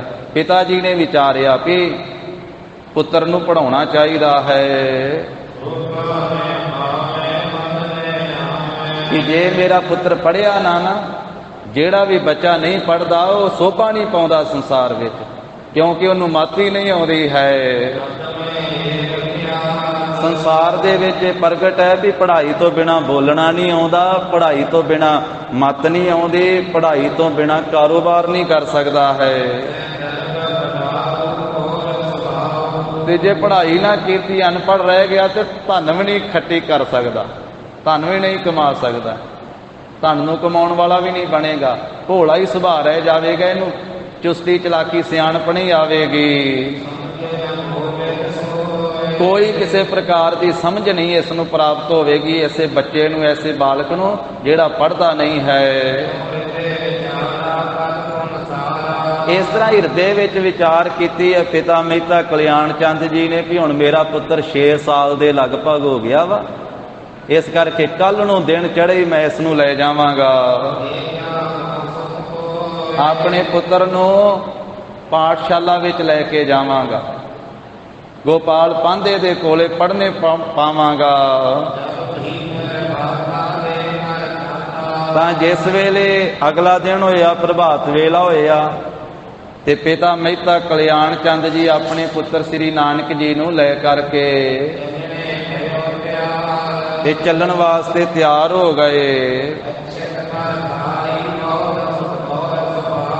ਧੰਨ ਮਾਤਾ ਤ੍ਰਿਪਤਾ ਜੀ ਦੇ ਨਾਲ ਵਿਚਾਰ ਕੀਤੀ ਹੈ ਕਿ ਅੱਜ ਆਪਣੇ ਪੁੱਤਰ ਸ੍ਰੀ ਨਾਨਕ ਜੀ ਨੂੰ ਪੜ੍ਹਨੇ ਪਾਉਣਾ ਹੈ, ਜਾਂ ਚੌਲਾਂ ਦੀ ਥਾਲੀ ਭਰ ਕੇ ਦੇ ਦਿਓ। ਜੋ ਉਦੋਂ ਦਾ ਰੀਤੀ ਰਿਵਾਜ ਸੀ। ਅੱਜ ਕੱਲ੍ਹ ਕੋਈ ਮਠਿਆਈ ਦਾ ਡੱਬਾ ਲੈ ਕੇ ਜਾਂਦਾ ਹੈ, ਕੋਈ ਕੁਝ ਕਿਸੇ ਤਰੀਕੇ ਦੇ ਨਾਲ ਵੀ ਅੱਜ ਪਹਿਲਾ ਦਿਨ ਆ ਬੱਚੇ ਦਾ। ਉਹਨਾਂ ਨੇ ਚੌਲਾਂ ਦੀ ਥਾਲੀ ਭਰੀ ਹੈ, ਅਛਤ ਕਹਿੰਦੇ ਚੌਲਾਂ ਨੂੰ। ਚੌਲਾਂ ਦੀ ਥਾਲੀ ਭਰ ਕਰਕੇ ਤੇ ਨਾਲ ਕੁਝ ਸੁਪਾਰੀਆਂ ਰੱਖ ਲਈਆਂ ਵਿੱਚ ਚੌਲਾਂ ਦੇ। ਆਪਣੇ ਹੱਥ ਦੇ ਵਿੱਚ ਉਹ ਚੌਲਾਂ ਦੀ ਥਾਲੀ ਫੜ ਲਈ ਹੈ ਪਿਤਾ ਮਹਿਤਾ ਕਲਿਆਣ ਚੰਦ ਜੀ ਨੇ।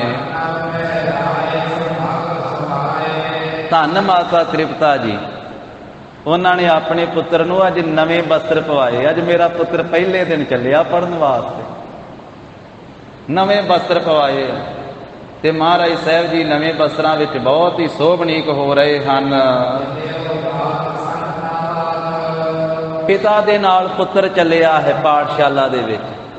ਨਗਰ ਦੇ ਵਿੱਚ ਹੀ ਰਾਏ ਭੋਏ ਦੀ ਤਲਵੰਡੀ ਦੇ ਵਿੱਚ ਹੀ ਪਾਠਸ਼ਾਲਾ ਹੈ ਤੇ ਗੋਪਾਲ ਪਾਂਧਾ ਪੜ੍ਹਾਉਂਦਾ ਹੈ ਉੱਥੇ। ਤੇ ਉੱਥੇ ਚੱਲੇ ਹਨ ਪਿਤਾ ਦੇ ਨਾਲ ਪੁੱਤਰ ਸ੍ਰੀ ਨਾਨਕ ਜੀ। ਕਹਿੰਦੇ ਹਨ ਕਿ ਗਤ ਚਾਲ, ਬੜੀ ਚੰਚਲ ਚਾਲ ਜਿਹੜੀ ਉਹ ਚੱਲ ਰਹੇ ਆ ਪਿਤਾ ਜੀ ਦੇ ਨਾਲ। ਕਿਹੋ ਜੀ ਚਾਲ? ਕਹਿੰਦੇ ਗਜ ਸੁੱਤ ਵਾਲੀ। ਗਜ ਕਹਿੰਦੇ ਹਾਥੀ ਨੂੰ, ਹਾਥੀ ਦੇ ਬੱਚੇ ਵਾਲੀ ਜਿਹੜੀ ਚਾਲ ਹੈ ਨਾ, ਹਾਥੀ ਮਸਤ ਚੱਲਦਾ ਤੇ ਹਾਥੀ ਦਾ ਬੱਚਾ ਉਦੋਂ ਵੀ ਮਸਤ ਚੱਲਦਾ। ਜਿਵੇਂ ਕੱਲ ਨੇਤਰਾਂ ਦੀ ਗੱਲ ਆਈ ਸੀ ਤੇ ਉੱਥੇ ਭਾਈ ਸਾਹਿਬ ਜੀ ਨੇ ਅੱਖਰ ਵਰਤਿਆ ਸੀ ਹਿਰਨ ਦੇ ਪੁੱਤਰ ਦੀਆਂ ਜਿਵੇਂ ਅੱਖਾਂ ਹੁੰਦੀਆਂ ਤੇ ਉਸ ਤਰ੍ਹਾਂ ਦੀਆਂ, ਹਿਰਨ ਦੇ ਬੱਚੇ ਦੀਆਂ ਜਿਵੇਂ ਅੱਖਾਂ ਹੁੰਦੀਆਂ ਚੰਚਲ ਸੁੰਦਰ, ਉਸ ਤਰ੍ਹਾਂ ਦੀਆਂ ਸੋਹਣੀਆਂ ਅੱਖਾਂ ਮਹਾਰਾਜ ਜੀ। ਤੇ ਅੱਜ ਚਾਲ ਦੀ ਗੱਲ ਕੀਤੀ ਹੈ ਤੇ ਚਾਲ ਹਾਥੀ ਦੀ ਮਸਤ ਮੰਨੀ ਸਭ ਤੋਂ। ਕਹਿੰਦੇ ਆ ਨਾ ਵੀ ਤੂੰ ਹਾਥੀ ਦੀ ਚਾਲ ਤੁਰਿਆ ਚੱਲ, ਜੋ ਕੋਈ ਬੋਲਦਾ ਬੋਲਦਾ ਰਹਿਣ ਦੇ, ਵੀ ਉਹ ਬੋਲਦੇ ਹੁੰਦੇ ਆ ਬੋਲਣ ਵਾਲੇ, ਹਾਥੀ ਆਪਣੀ ਚਾਲ ਤੁਰਿਆ ਹੀ ਜਾਂਦਾ ਹੁੰਦਾ। ਇਸ ਕਰਕੇ ਹਾਥੀ ਦੀ ਚਾਲ ਮਸਤ ਹੈ ਤੇ ਹਾਥੀ ਦਾ ਜਿਹੜਾ ਬੱਚਾ ਹੈ ਉਹਦੀ ਹਾਥੀ ਨਾਲੋਂ ਵੀ ਮਸਤ ਚਾਲ ਹੈ, ਉਹ ਹੋਰ ਟੌਰ ਨਾਲ ਚੱਲਦਾ ਹੈ, ਮਸਤ ਚਾਲੇ ਪੈਰ ਪੁੱਟਦਾ ਹੈ। ਕਹਿੰਦੇ ਗੱਜ ਸੁੱਤ ਵਾਰੀ, ਹਾਥੀ ਦੇ ਪੁੱਤਰ ਵਾਲੀ ਚਾਲ, ਹਾਥੀ ਦੇ ਬੱਚੇ ਵਾਲੀ ਚਾਲ ਚੱਲ ਰਹੇ ਹਨ, ਮਸਤ ਚਾਲੇ ਤੁਰ ਰਹੇ।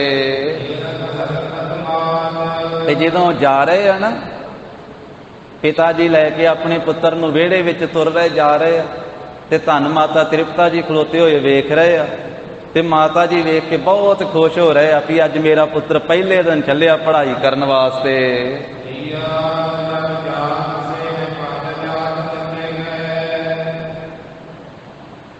ਹਾਂਜੀ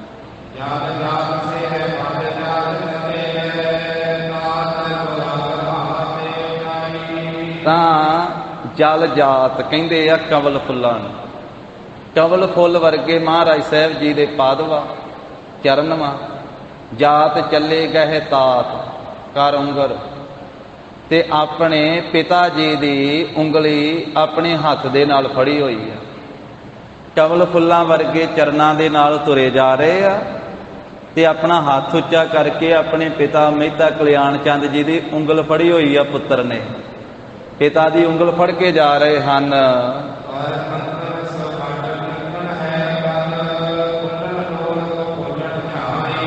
ਤੇ ਹੱਥਾਂ ਦੇ ਵਿੱਚ ਮਾਤਾ ਜੀ ਨੇ ਕੜੇ ਪਾਏ ਹੋਏ ਆਪ ਜੀ ਦੇ, ਤੇ ਲੱਕ ਦੇ ਨਾਲ ਘੁੰਗਰੂਆਂ ਵਾਲੀ ਤੜਾਗੀ ਬੰਨੀ ਹੋਈ ਹੈ। 6 ਸਾਲ ਦੀ ਉਮਰ ਹੈ ਹੁਣ ਮਹਾਰਾਜ ਸਾਹਿਬ ਜੀ। ਕੱਲ ਸੁੰਦਰ ਕਹਿੰਦੇ ਕੜੇ ਤੇ ਸੋਹਣੀ ਤੜਾਗੀ ਹੈ ਤੇ ਮਹਾਰਾਜ ਸਾਹਿਬ ਜੀ ਬਹੁਤ ਹੀ ਸੋਭਣੀਕ ਹੋ ਰਹੇ ਹਨ।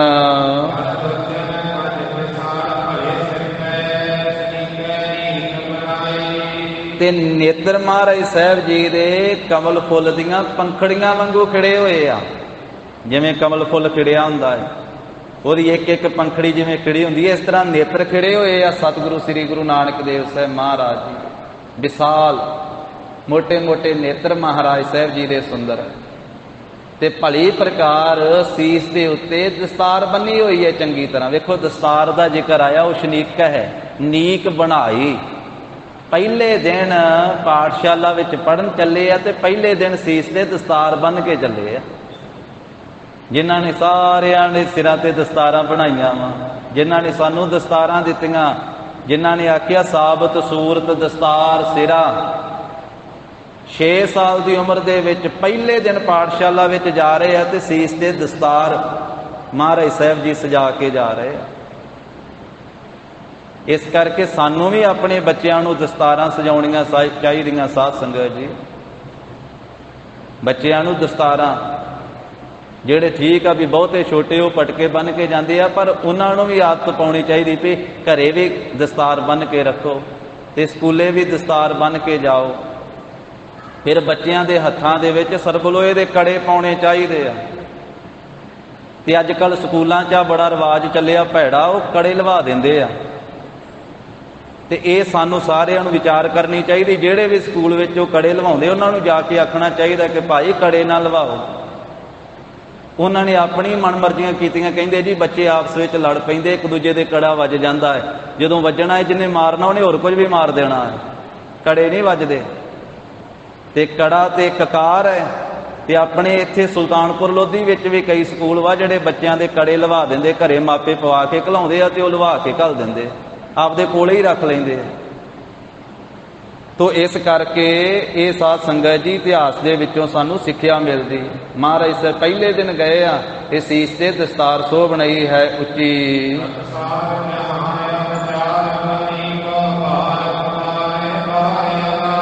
ਜਿੱਥੇ ਸੋਭਨੀਕ ਪਾਠਸ਼ਾਲਾ ਸੁੰਦਰ ਬਣੀ ਹੋਈ ਹੈ, ਅਤ ਸੋਭਨੀਕ, ਉੱਥੇ ਬਹੁਤੇ ਬੱਚੇ ਬੈਠੇ ਹੋਏ ਆ ਤੇ ਵਾਰ-ਵਾਰ ਪੜ੍ਹਾਈ ਕਰ ਰਹੇ। ਉਹ ਭਾਵ ਪਹਾੜੇ ਪੜ੍ਹ ਰਹੇ ਆ। ਇੱਕ ਬੱਚਾ ਅੱਗੇ ਬੋਲ ਰਿਹਾ ਹੈ, ਪਿੱਛੇ ਸਾਰੇ ਬਾਕੀ ਬੱਚੇ ਬੋਲ ਰਹੇ ਹਨ।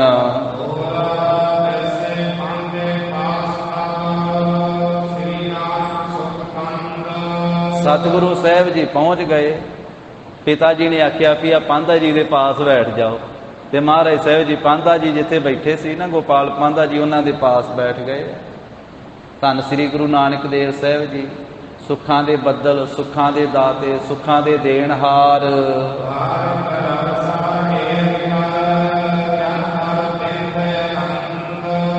ਸੂਰਜ ਨੂੰ ਜਿਵੇਂ ਵੇਖ ਕੇ ਕਮਲ ਫੁੱਲ ਖਿੜ ਜਾਂਦਾ ਹੈ ਨਾ, ਕਹਿੰਦੇ ਵੀ ਬਾਲਕ ਸਰੂਪ ਸੂਰਜ ਨੂੰ ਵੇਖ ਕਰਕੇ ਨਾ, ਧੰਨ ਗੁਰੂ ਨਾਨਕ ਦੇਵ ਸਾਹਿਬ ਮਹਾਰਾਜ ਦੇ ਦਰਸ਼ਨ ਕਰਕੇ ਤੇ ਪਾਂਧਾ ਵੀ ਖੁਸ਼ ਹੋ ਗਿਆ। ਪਾਂਧਾ ਵੀ ਉਸ ਵੇਲੇ ਆਨੰਦ ਦੇ ਸਹਿਤ, ਖੇੜੇ ਦੇ ਸਹਿਤ ਹੋ ਗਿਆ ਹੈ।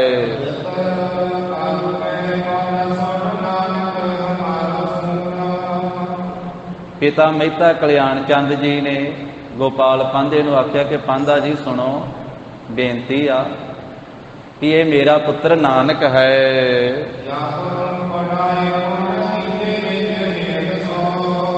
ਪਾਂਧਾ ਜੀ ਇਹ ਮੇਰੇ ਪੁੱਤਰ ਨੂੰ ਪੜ੍ਹਾ ਕੇ ਨਾ ਤੁਸੀਂ ਗੁਣਵਾਨ ਕਰ ਦਿਓ, ਇਹਨੂੰ ਗੁਣ ਦੇ ਦਿਓ ਪੜ੍ਹਾਈ ਵਾਲਾ।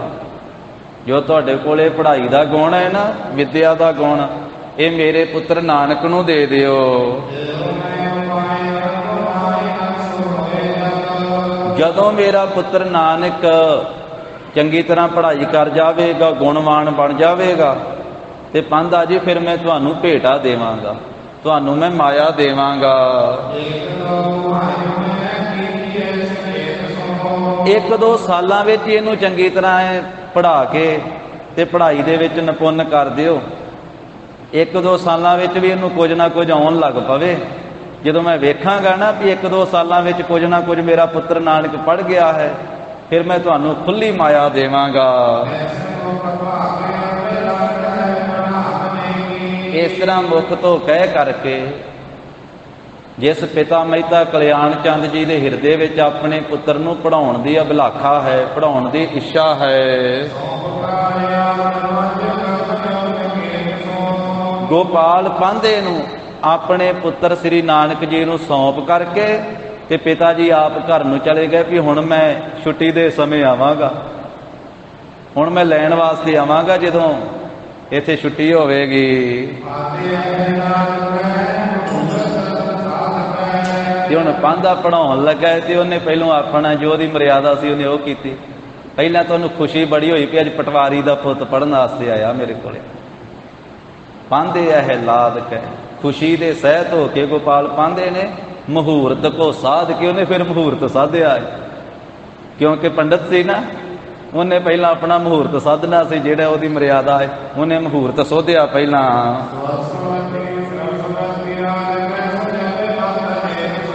ਤੇ ਫਿਰ ਉਹਨੇ ਵਿਦਿਆ ਦੇਵੀ ਸਰਸਵਤੀ ਦੀ ਵੀ ਆਰਾਧਨਾ ਕੀਤੀ ਹੈ, ਕਿਉਂਕਿ ਪੰਡਤ ਸਭ ਤੋਂ ਪਹਿਲਾਂ ਸਰਸਵਤੀ ਦੀ ਆਰਾਧਨਾ ਕਰਦੇ, ਇਹ ਵਿਦਿਆ ਦੇਵੀ ਹੈ। ਉਹਨੇ ਸਰਸਵਤੀ ਦੀ ਆਰਾਧਨਾ ਕੀਤੀ ਹੈ ਵੀ ਮਾਤਾ ਤੂੰ ਸਾਰੀ ਵਿਦਿਆ ਦੀ ਦਾਤੀ ਹੈ, ਤੂੰ ਸਭ ਮਤ ਬੁੱਧ ਦੇਣ ਵਾਲੀ ਹੈ।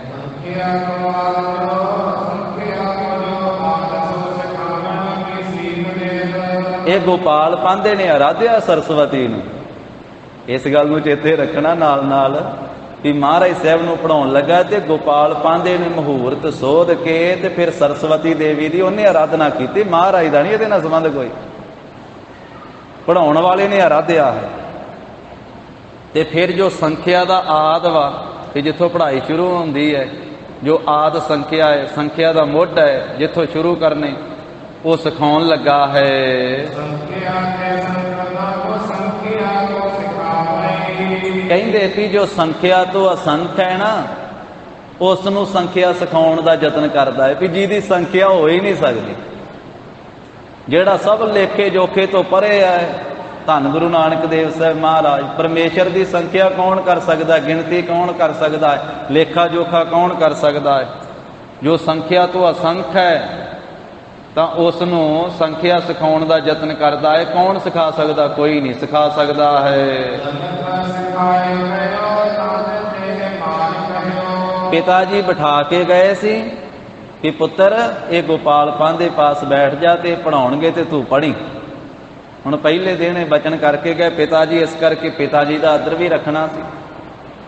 ਤੇ ਪਿਤਾ ਜੀ ਦਾ ਬਚਨ ਮੰਨ ਕੇ ਤੇ ਫਿਰ ਜੋ ਗੋਪਾਲ ਪਾਂਧੇ ਪੜ੍ਹਾਇਆ ਉਹ ਪੜ੍ਹਨ ਲੱਗੇ। ਜਿਵੇਂ ਬਾਕੀ ਬੱਚੇ ਪੜ੍ਹਦੇ ਸੀ ਨਾ, ਉਸੇ ਤਰ੍ਹਾਂ ਆਪ ਜੀ ਪੜ੍ਹੇ। ਪੜ੍ਹੇ ਆਨ ਬਾਤ, ਕਹਿੰਦੇ ਜਿਵੇਂ ਗੋਪਾਲ ਪਾਂਧਾ ਪੜ੍ਹਾਉਂਦੇ ਅੱਗੇ ਬੋਲ ਬੋਲ ਕੇ ਪਿੱਛੇ ਪਿੱਛੇ ਉਸੇ ਤਰ੍ਹਾਂ ਮਹਾਰਾਜ ਸਾਹਿਬ ਜੀ ਪੜ੍ਹਦੇ ਹਨ।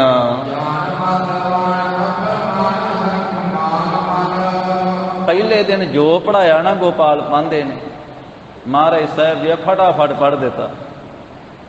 ਉਹਦੇ ਬੋਲਣ 'ਚ ਦੇਰੀ ਲੱਗਦੀ ਆ, ਮਹਾਰਾਜ ਸਾਹਿਬ ਦੇ ਬੋਲਣ 'ਚ ਦੇਰੀ ਨਹੀਂ ਲੱਗਦੀ। ਤੇ ਜਦੋਂ ਉਹਨੇ ਪੜ੍ਹਾਇਆ ਤੇ ਬਹੁਤ ਖੁਸ਼ ਹੋਇਆ।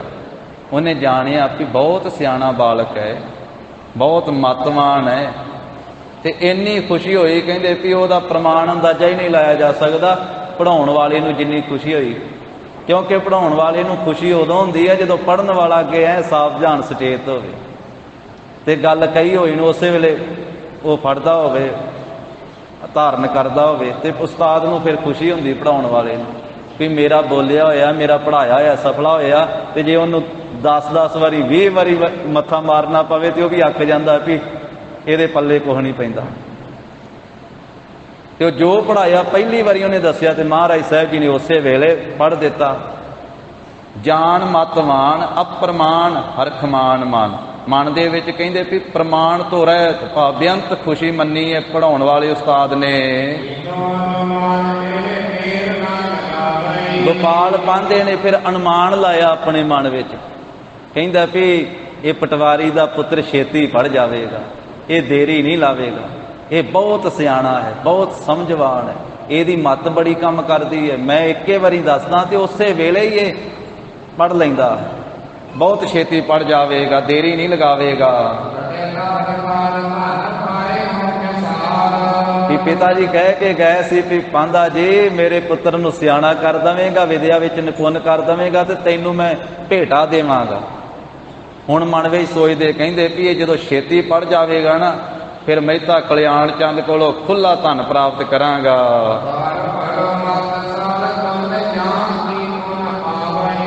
ਤੇ ਇਹ ਬਾਲਕ ਭਲੀ ਪ੍ਰਕਾਰ ਬੁੱਧੀ ਦਾ ਘਰ ਹੀ ਹੈ, ਮਤ ਸਾਲ ਬਹੁਤ ਅਕਲ ਦਾ ਘਰ ਹੈ ਇਹ ਬਾਲਕ। ਇਹਦੇ ਤੁੱਲ ਕੋਈ ਦੂਸਰਾ ਨਹੀਂ ਹੈ। ਇੱਥੇ ਮੇਰੇ ਕੋਲੇ ਜਿੰਨੇ ਬੱਚੇ ਪੜ੍ਹਦੇ ਉਹਨਾਂ ਨੂੰ ਕਈ ਵਾਰ ਦੱਸਣਾ ਪੈਂਦਾ, ਪੜ੍ਹਾਉਣਾ ਪੈਂਦਾ, ਫਿਰ ਪੜ੍ਹਦੇ ਆ। ਪਰ ਇਹ ਬਾਲਕ ਤਾਂ ਇੱਕੇ ਵਾਰੀ ਦੱਸਿਆ ਹੀ ਪੜ੍ਹ ਗਿਆ ਸਭ ਕੁਝ। ਇਸ ਬੱਚੇ ਵਰਗਾ ਸਿਆਣਾ ਮੇਰੇ ਕੋਲੇ ਜਿੰਨੇ ਬੱਚੇ ਪਹਿਲੇ ਪੜ੍ਹਦੇ ਆ ਉਹਨਾਂ ਵਿੱਚੋਂ ਕੋਈ ਵੀ ਇਹਦੇ ਤੁੱਲ ਨਹੀਂ ਹੈ। ਇਹ ਸਾਰਿਆਂ ਤੋਂ ਮਹਾਨ ਸਿਆਣਾ ਹੈ। ਹੁਣ ਇੱਕ ਦਿਨ ਤਾਂ ਸਾਰਾ ਕੁਝ ਪੜ੍ਹਿਆ ਜੋ ਗੋਪਾਲ ਪਾਂਧੇ ਨੇ ਬੋਲਿਆ ਨਾ, ਪਹਿਲੇ ਦਿਨ ਸਾਰਾ ਪੜ੍ਹਿਆ।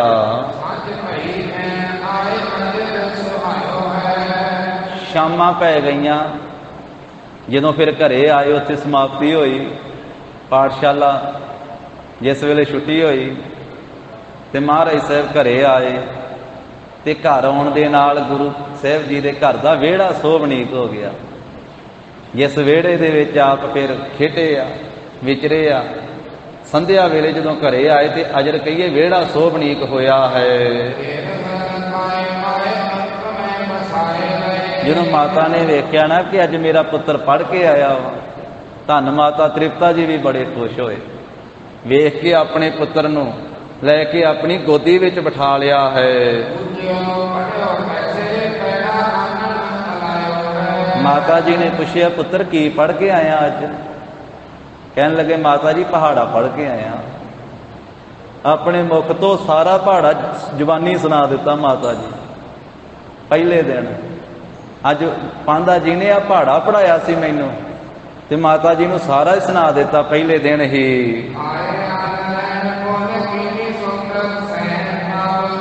ਫਿਰ ਪ੍ਰਸ਼ਾਦਾ ਪਾਣੀ ਤਿਆਰ ਕੀਤਾ ਹੈ ਮਾਤਾ ਜੀ ਨੇ।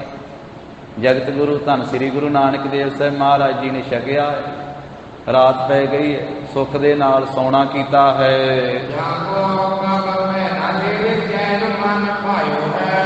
ਜਿਸ ਸ੍ਰੀ ਗੁਰੂ ਨਾਨਕ ਦੇਵ ਸਾਹਿਬ ਮਹਾਰਾਜ ਜੀ ਨੂੰ ਕਿਸੇ ਪ੍ਰਕਾਰ ਦਾ ਕੋਈ ਭੈ ਨਹੀਂ ਹੈ, ਕੋਈ ਡਰ ਨਹੀਂ ਹੈ, ਜਿਨ੍ਹਾਂ ਦੇ ਦਰਸ਼ਨ ਕੀਤਿਆਂ ਮਨ ਵਿੱਚ ਚੈਨ ਆਉਂਦਾ ਹੈ, ਸੁਖ ਸਕੂਨ ਚੈਨ ਸ਼ਾਂਤੀ ਮਨ ਵਿੱਚ ਆਉਂਦੀ ਹੈ। ਰਾਤ ਲੰਘ ਗਈ, ਅਗਲਾ ਦਿਨ ਫੇਰ ਚੜ੍ਹ ਗਿਆ ਤੇ ਪਿਤਾ ਮਹਿਤਾ ਕਲਿਆਣ ਚੰਦ ਜੀ ਹੁਣ ਆਪਣੇ ਪੁੱਤਰ ਨੂੰ ਲੈ ਕਰਕੇ ਫੇਰ ਗਏ ਅਗਲੇ ਦਿਨ, ਦੂਸਰੇ ਦਿਨ ਗੋਪਾਲ ਪਾਂਧੇ ਵੱਲ। ਪੁੱਤਰ ਨੂੰ ਬਿਠਾ ਦਿੱਤਾ ਜਿੱਥੇ ਬਾਕੀ ਬੱਚੇ ਬੈਠੇ ਸੀ ਕਲਾਸ ਦੇ ਵਿੱਚ, ਤੇ ਪੜ੍ਹਾਉਣ ਵਾਲੇ ਉਸਤਾਦ ਨੇ ਉਸਤਤੀ ਕੀਤੀ ਹੈ ਮਹਿਤਾ ਕਲਿਆਣ ਚੰਦ ਦੇ ਪੁੱਤਰ ਦੀ। ਆਖਿਆ, ਮਹਿਤਾ ਜੀ ਤੁਹਾਡਾ ਪੁੱਤਰ ਬੜਾ ਸਿਆਣਾ ਹੈ, ਇਹ ਛੇਤੀ ਪੜ੍ਹ ਜਾਵੇਗਾ, ਮੈਂ ਜੋ ਦੱਸਿਆ ਬਹੁਤ ਛੇਤੀ ਪੜ੍ਹਿਆ ਹੈ। ਇਸ ਤਰ੍ਹਾਂ ਕਹਿੰਦੇ ਬਹੁਤ ਹੀ ਜ਼ਿਆਦਾ ਉਸਤਤੀ ਜਿਹੜੀ ਹੈ ਉਹ ਆਪਣੇ ਪੁੱਤਰ ਦੀ ਸੁਣੀ ਹੈ ਤੇ ਪਿਤਾ ਹਿਰਦੇ ਵਿੱਚ ਪ੍ਰਸੰਨ ਹੋਇਆ ਹੈ।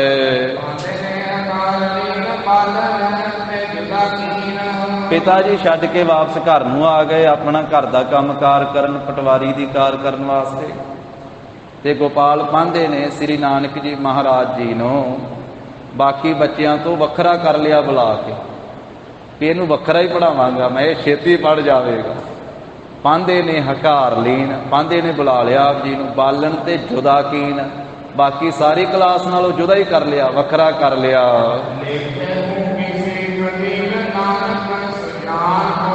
ਤੇ ਆ ਸੰਸਾਰੀ ਲੇਖੇ ਜੋਖੇ ਦੀ ਜਿਹੜੀ ਪੜ੍ਹਾਈ ਹੈ ਉਹ ਸਿੱਖਿਆ ਦੇਣ ਲੱਗਾ ਹੈ ਸ੍ਰੀ ਗੁਰੂ ਨਾਨਕ ਦੇਵ ਸਾਹਿਬ ਮਹਾਰਾਜ ਸੁਜਾਨ ਸਤਿਗੁਰੂ ਜੀ, ਜੋ ਸਭ ਤੋਂ ਸਿਆਣੇ ਆ, ਜੋ ਅੰਤਰਜਾਮੀ ਹਨ।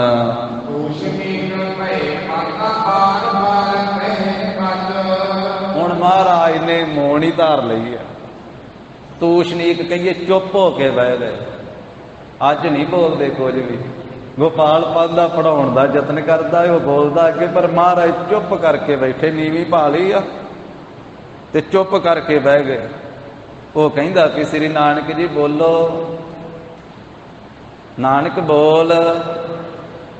ਉਸਤਾਦ ਸੀ, ਵੱਡੀ ਉਮਰ ਵਾਲਾ ਵਾ, ਤੇ ਉਹਨੇ ਬੱਚੇ ਦਾ ਨਾਂ ਲੈ ਕੇ ਹੀ ਬੋਲਣਾ ਨਾ।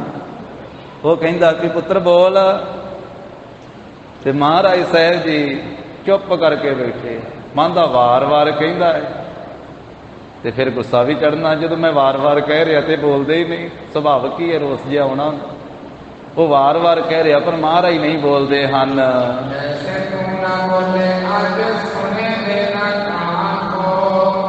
ਕਹਿੰਦਾ ਵੀ ਹੇ ਨਾਨਕ ਤੂੰ ਬੋਲਦਾ ਕਿਉਂ ਨਹੀਂ ਮੇਰੇ ਪਿੱਛੇ, ਮੈਂ ਤੈਨੂੰ ਪੜ੍ਹਾਉਣ ਡਿਆ ਕੁਝ, ਤੇ ਕੰਨ ਦੇ ਕੇ ਮੇਰੀ ਗੱਲ ਕਿਉਂ ਨਹੀਂ ਸੁਣਦਾ, ਅੱਜ ਧਿਆਨ ਹੀ ਨਹੀਂ ਕਰਦਾ ਮੇਰੇ ਵੱਲੇ ਨੂੰ। ਤੇਰਾ ਧਿਆਨ ਕਿਧਰ ਆ, ਮੇਰੇ ਵੱਲੇ ਕੰਨ ਦੇ, ਤੂੰ ਕੰਨ ਦੇ ਕੇ ਕਿਉਂ ਨਹੀਂ ਮੇਰੀ ਗੱਲ ਸੁਣਦਾ? ਕਿਉਂਕਿ ਮੇਰਾ ਬੋਲਿਆ ਸੁਣੇਗਾ ਤੇ ਫੇਰ ਹੀ ਬੋਲੇਗਾ। ਕਿ ਤੂੰ ਕਿਉਂ ਨਹੀਂ ਕੰਨ ਦੇ ਕੇ ਮੇਰੀ ਗੱਲ ਸੁਣਦਾ ਹੈ? ਚੱਲ ਤੂੰ ਭਲੀ ਪ੍ਰਕਾਰ ਜਿੰਨੇ ਪਹਾੜੇ ਤੈਨੂੰ ਪੜ੍ਹਾਏ ਆ, ਤੂੰ ਬੜੀ ਛੇਤੀ ਸਾਰੇ ਪੜ੍ਹ ਗਿਆ ਹੈ। ਜਿਵੇਂ ਕੱਲ ਪੜ੍ਹਿਆ ਹੈ ਉਸੇ ਤਰ੍ਹਾਂ ਅੱਜ ਪੜ੍ਹ। ਬਾਕੀ ਬੱਚਿਆਂ ਵਾਲੇ ਵੇਖ ਵੇਖ ਸਾਰੇ ਬੱਚੇ ਪੜ੍ਹਨਦੇ ਆ, ਤੇ ਸ੍ਰੀ ਨਾਨਕ ਜੀ ਤੂੰ ਕਿਉਂ ਨਹੀਂ ਪੜ੍ਹਦਾ ਹੈ? ਪੜ੍ਹਨਾ ਕਰ।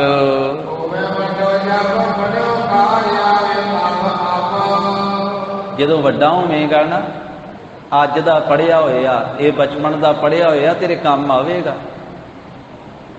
ਉਂਝ ਗੱਲ ਤਾਂ ਸਿਆਣੀ ਹੈ ਸਾਧ ਸੰਗਤ ਜੀ, ਸੰਸਾਰੀ ਤੌਰ ਤੇ ਸਿਆਣੀ ਗੱਲ ਹੈ। ਸਾਡੇ ਵਾਸਤੇ ਇਹਦੇ ਵਿੱਚੋਂ ਵੀ ਸਿੱਖਣ ਵਾਸਤੇ ਹੈ ਕਿ ਜੋ ਬਚਪਨ ਦਾ ਪੜ੍ਹਿਆ ਵਾ ਉਹ ਬੰਦੇ ਦੇ ਵੱਡੇ ਹੋ ਕੇ ਕੰਮ ਆਉਂਦਾ ਹੈ। ਉਦੋਂ ਮਾਪੇ ਕੁੱਟ ਕੇ ਵੀ ਪੜ੍ਹਾਉਣ ਦਾ ਯਤਨ ਕਰਦੇ ਆ, ਝਿੜਕ ਕੇ ਵੀ ਪੜ੍ਹਾਉਣ ਦਾ ਯਤਨ ਕਰਦੇ ਆ ਵੀ ਪੜ੍ਹ ਜਾ, ਮੁੜ ਕੇ ਤੂੰ ਕਹਿਣਾ ਮੈਨੂੰ ਪੜ੍ਹਾਇਆ ਨਹੀਂ। ਵੀ ਜ਼ਮੀਨ ਤਾਂ ਸਾਰੇ ਵੰਡਾ ਲੈਣਗੇ, ਪੜ੍ਹਾਈ ਨਹੀਂ ਤੇਰੀ ਕੋਈ ਵੰਡਾਵੇਗਾ। ਜੇ ਪੜ੍ਹਿਆ ਹੋਵੇਗਾ ਤੇ ਇਹ ਤੇਰੇ ਕੰਮ ਆਵੇਗੀ। ਘਰ ਵੰਡਾਇਆ ਜਾਵੇਗਾ, ਜ਼ਮੀਨ ਵੰਡਾਈ ਜਾਵੇਗੀ, ਰੁਪਈਏ ਵੰਡਾਏ ਜਾਣਗੇ, ਪੜ੍ਹਾਈ ਨਹੀਂ ਕਿਸੇ ਨੇ ਵੰਡਾਉਣੀ ਤੇਰੇ ਤੋਂ। ਪੜ੍ਹਿਆ ਕਰ। ਇਸੇ ਤਰ੍ਹਾਂ ਉਹ ਕਹਿ ਰਿਹਾ ਗੋਪਾਲ ਪਾਂਧਾ ਵੀ ਹੇ ਸ੍ਰੀ ਨਾਨਕ ਜੀ, ਇਹ ਜਦੋਂ ਤੂੰ ਵੱਡਾ ਹੋਵੇਗਾ ਤੇ ਪੜ੍ਹਿਆ ਹੋਇਆ ਬਚਪਨ ਦਾ ਫਿਰ ਤੇਰੇ ਕੰਮ ਆਵੇਗਾ।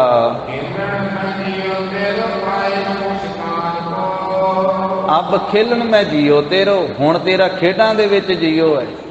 ਤੇਰਾ ਜੀ ਹੁਣ ਖੇਡਾਂ 'ਚ ਲੱਗਾ ਹੋਇਆ ਹੈ। ਤੇ ਜੇ ਨਹੀਂ ਨਾ ਪੜ੍ਹਦਾ, ਆ ਸੋਟੀ ਵੇਖ ਲਾ, ਸੋਟੀਆਂ ਖਾਵੇਂਗਾ ਹੀ ਮੇਰੇ ਤੋਂ।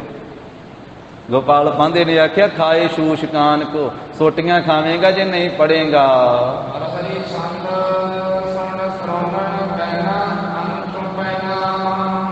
ਤਾਂ ਜਿਸ ਵੇਲੇ ਉਹਨੇ ਆਖਿਆ ਨਾ ਪੜਾਉਣ ਵਾਲੇ ਗੋਪਾਲ ਪਾਂਧੇ ਨੇ ਵੀ ਸੋਟੀਆਂ ਖਾਵੇਂਗਾ, ਨਾਨਕ ਤੂੰ ਪੜਦਾ ਨਹੀਂ, ਫਿਰ ਮਹਾਰਾਜ ਬੋਲੇ। ਸੁਣ ਕਰਕੇ ਨਾ ਆਪਣੇ ਕੰਨਾਂ ਵਿੱਚ ਇਹ ਬੋਲ ਤੇ ਕਿਰਪਾ ਦੇ ਘਰ ਰਸ ਵਾਲੀ ਬਾਣੀ ਫਿਰ ਆਪਣੀ ਰਸਨਾ ਤੋਂ ਆਪ ਜੀ ਨੇ ਬੋਲੀ। ਪਾਂਧਾ ਜੀ, ਬਾਬਾ ਜੀ, ਮਹਾਰਾਜ ਨੇ ਬਾਬਾ ਅੱਖਰ ਵਰਤਿਆ ਸੀ। ਕਹਿਣ ਲੱਗੇ ਬਾਬਾ ਜੀ ਤੁਸੀਂ ਆਪ ਪੜ੍ਹੇ ਹੋ ਜੋ ਮੈਨੂੰ ਪੜ੍ਹਾ ਕੇ ਆਪਣੇ ਤੁੱਲ ਕਰਨਾ ਚਾਹੁੰਦੇ ਹੋ, ਤੇ ਮੈਨੂੰ ਪੜ੍ਹਾ ਕੇ ਕਿਹੜਾ ਵੱਡਾ ਤੁਸੀਂ ਲਾਭ ਲੈਣਾ ਚਾਹੁੰਦੇ ਹੋ। ਪਰ ਪਾਂਧਾ ਜੀ ਇਹ ਦੱਸੋ, ਜਿਹੜੇ ਸਿਆਣੇ ਲੋਕ ਵਾ ਬੁੱਧੀਵਾਨ, ਉਹਨਾਂ ਨੂੰ ਕਿਹੜਾ ਲੇਖਾ ਪੜ੍ਹਨਾ ਚਾਹੀਦਾ ਭਲਾ, ਉਹਨਾਂ ਨੂੰ ਕਿਹੜੀ ਪੜ੍ਹਾਈ ਪੜ੍ਹਨੀ ਚਾਹੀਦੀ ਹੈ।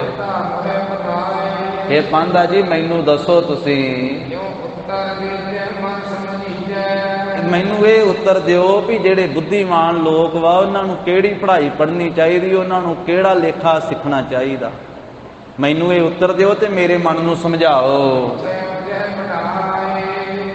ਇਹ ਉੱਤਰ ਦੀਜੈ ਮਨ ਸਮਝੀਜੈ, ਇਸ ਤਰ੍ਹਾਂ ਮੈਨੂੰ ਉੱਤਰ ਦਿਓ ਤੇ ਆਪਣੇ ਮਨ ਨੂੰ ਸਮਝਾਓ। ਪਹਿਲੋਂ ਆਪਣੇ ਮਨ ਨੂੰ ਸਮਝਾ ਲਓ, ਪਿੱਛੇ ਮੁਝੇ ਪੜ੍ਹਾਏ, ਬਾਅਦ ਵਿੱਚ ਮੈਨੂੰ ਪੜ੍ਹਾਇਓ। ਗੋਪਾਲ ਪਾਂਧਾ ਤੇ ਹੈਰਾਨ ਹੋ ਗਿਆ, ਅਦਭੁਤ ਰਸ ਵਿੱਚ ਹੀ ਹੋ ਗਿਆ, ਅਚਰਜ ਰਸ ਦੇ ਵਿੱਚ ਹੀ। ਇਹ 6 ਸਾਲਾਂ ਦਾ ਬਾਲਕ ਸ੍ਰੀ ਨਾਨਕ ਇਹ ਕਿਹੜੇ ਲੇਖੇ ਦੀ ਗੱਲ ਕਰਦਾ ਹੈ, ਇਹ ਕਿਹੜੇ ਪੜ੍ਹਾਈ ਦੀ ਗੱਲ ਕਰਦਾ ਹੈ। ਮਹਾਰਾਜ ਨੇ ਆਖਿਆ ਨਾ ਵੀ ਜਿਹੜਾ ਸਿਆਣੇ ਲੋਕ ਉਹਨਾਂ ਵਾਸਤੇ ਭਲਾ ਕਿਹੜਾ ਲੇਖਾ ਲਿਖਣਾ ਸਿੱਖਣਾ ਚਾਹੀਦਾ, ਕਿਹੜੀ ਪੜ੍ਹਾਈ ਪੜ੍ਹਨੀ ਚਾਹੀਦੀ, ਉਹ ਦੱਸੋ ਤੁਸੀਂ। ਹੈਰਾਨ ਹੋ ਗਿਆ ਹੈ ਤੇ ਉਸ ਵੇਲੇ ਫਿਰ ਕਹਿਣ ਲੱਗਾ ਗੋਪਾਲ ਪਾਂਧਾ, ਆਪਣੇ ਮੁਖ ਤੋਂ ਬੋਲਿਆ ਏ ਉਸਤਾਦ ਗੋਪਾਲ ਪਾਂਧਾ, ਹੁਣ ਜਿਹੜੀ ਉਹ ਪੜ੍ਹਾਈ ਪੜ੍ਹਿਆ ਹੋਇਆ ਸੀ ਉਹਨੇ ਉਹੀ ਦੱਸਣੀ ਨਾ ਜੋ ਪੜ੍ਹਾਉਂਦਾ ਸੀ। ਉਹਨੇ ਆਖਿਆ ਸ੍ਰੀ ਨਾਨਕ ਜੀ ਮੈਂ ਸਾਰੀ ਗਿਣਤੀ ਜਾਣਦਾ ਵਾਂ, ਲੇਖਾ ਜੋਖਾ ਕਰਨਾ ਜਾਣਦਾ, ਅਮਣੀ ਮਿਣਤੀ, ਧਰਤੀ ਦੀ ਜਿਹੜੀ ਮਿਣਤੀ ਕਰੀਦੀ ਹੈ ਨਾ ਉਹ ਵੀ ਜਾਣਦਾ, ਇਹ ਪੜ੍ਹਾਈ ਵੀ ਮੈਂ ਪੜ੍ਹਿਆ ਹੋਇਆ ਹਾਂ। ਫਿਰ ਡੇੜੇ ਦਾ ਪਹਾੜਾ ਵੀ ਮੈਂ ਪੜ੍ਹਾਉਣਾ ਜਾਣਦਾ।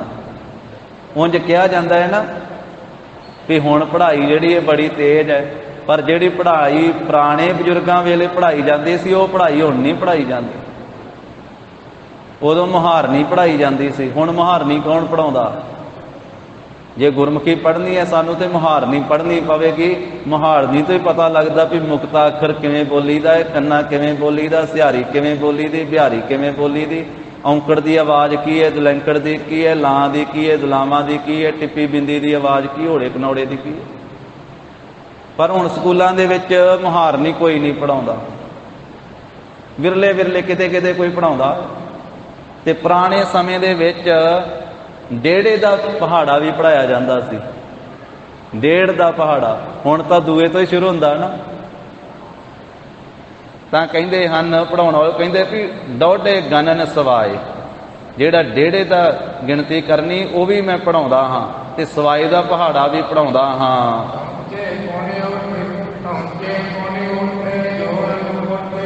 ਧੌਂਚੇ ਕਹਿੰਦੇ 4.5 ਦੇ ਪਹਾੜੇ ਨੂੰ, 4.5 ਦਾ ਪਹਾੜਾ ਵੀ ਪੜ੍ਹਾਵਾਂਗਾ ਤੈਨੂੰ। ਤੇ ਊਂਠੇ ਕਹਿੰਦੇ ਆ 3.5 ਦੇ ਪਹਾੜੇ ਨੂੰ।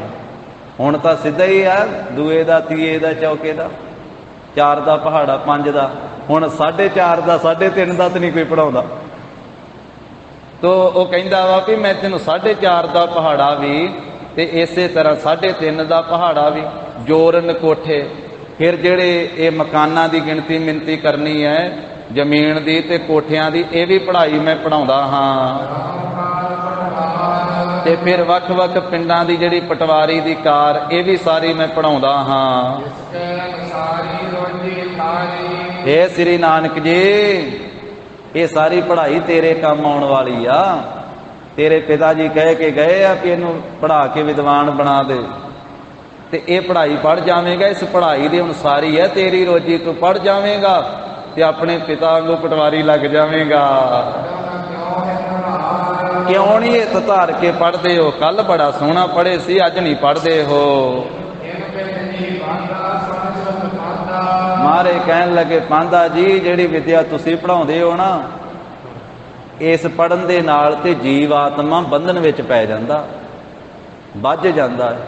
ਸੰਸਾਰੀ ਪੜ੍ਹਾਈ ਸਾਧ ਸੰਗਤ ਜੀ ਬੜੀ ਚੰਗੀ ਹੈ, ਮਾਇਆ ਕਮਾਉਣ ਵਾਸਤੇ ਹੀ ਹੈ। ਸਾਰੀ ਮਾਇਆ ਤੋਂ ਬਿਨਾਂ ਹੋਰ ਕੱਖ ਨਹੀਂ ਇਹਦੇ ਵਿੱਚ ਹੈ।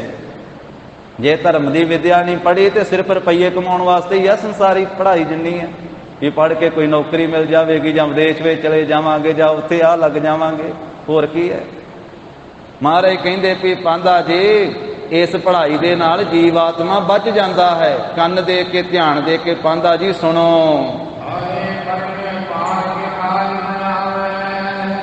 ਫਾਹੇ ਪਰਨੇ ਅਪਾਰ, ਇਸ ਪੜ੍ਹਾਈ ਦੇ ਨਾਲ ਬਹੁਤੇ ਫਾਹੇ ਪੈ ਜਾਂਦੇ ਹਨ। ਜਦੋਂ ਦੁਖੀ ਹੁੰਦਾ ਨਾ ਜੀਵ, ਜਮਦੂਤਾਂ ਦੇ ਬੰਧਨ ਵਿੱਚ ਵੱਜ ਜਾਂਦਾ ਹੈ ਤੇ ਬਹੁਤ ਦੁੱਖ ਪਾਉਂਦਾ ਹੈ, ਫਿਰ ਇਹ ਸੰਸਾਰੀ ਪੜ੍ਹਾਈ ਕਿਸੇ ਕੰਮ ਨਹੀਂ ਆਉਂਦੀ। ਇਹ ਨਹੀਂ ਉੱਥੇ ਛਡਾਉਂਦੀ ਵੀ ਡਬਲ MA ਕੀਤੀ ਇਹ ਛਡਾ ਲਊਗੀ, BA ਛਡਾ ਲਊਗੀ, ਜਾਂ ਵਿਦੇਸ਼ ਜਾਣ ਵਾਲਾ ਕੋਰਸ ਕੀਤਾ ਜੀ ਉਹ ਅੰਗਰੇਜ਼ੀ ਵਾਲਾ ਉਹ ਛਡਾ ਲਵੇਗਾ ਉੱਥੋਂ। ਇਹ ਪੜ੍ਹਾਈ ਉੱਥੇ ਨਹੀਂ ਛਡਾਉਂਦੀ ਹੈ। ਉੱਥੇ ਤਾਂ ਨਾਮ ਦੀ ਪੜ੍ਹਾਈ ਨਹੀਂ ਛਡਾਉਣਾ ਹੈ। ਉੱਥੇ ਛੁਟਕਾਰਾ ਨਹੀਂ ਹੁੰਦਾ ਹੈ ਸੰਸਾਰੀ ਪੜ੍ਹਾਈ ਦੇ ਨਾਲ। ਇਸ ਵਿਦਿਆ ਨੂੰ ਪੜ੍ਹਦਿਆਂ ਤੇ ਫਿਰ ਇਹਨੂੰ ਵਰਤਦਿਆਂ, ਪਦਾਰਥ ਇਕੱਠੇ ਕਰਦਿਆਂ ਸਾਰੀ ਉਮਰ ਬੰਦੇ ਦੀ ਲੰਘ ਜਾਂਦੀ ਪਾਂਧਾ ਜੀ। ਫਿਰ ਬਹਿ ਕੇ ਪਛਤਾਪ ਕਰਦਾ ਹੈ। ਜਦੋਂ ਜਾਂਦਾ ਵਾ ਜਮਾਂ ਦੇ ਦਰਵਾਜ਼ੇ ਤੇ, ਜੇ ਛੁੱਟਣੇ ਚਾਹੁੰਦੇ ਹੋ ਨਾ ਇਸ ਫਾਈ ਤੋਂ, ਤੇ ਫਿਰ ਆਹ ਲੇਖਾ ਗ੍ਰਹਿਣ ਕਰੋ, ਜਿਹੜਾ ਲੇਖਾ ਤੁਹਾਨੂੰ ਮੈਂ ਦੱਸਦਾ ਹਾਂ।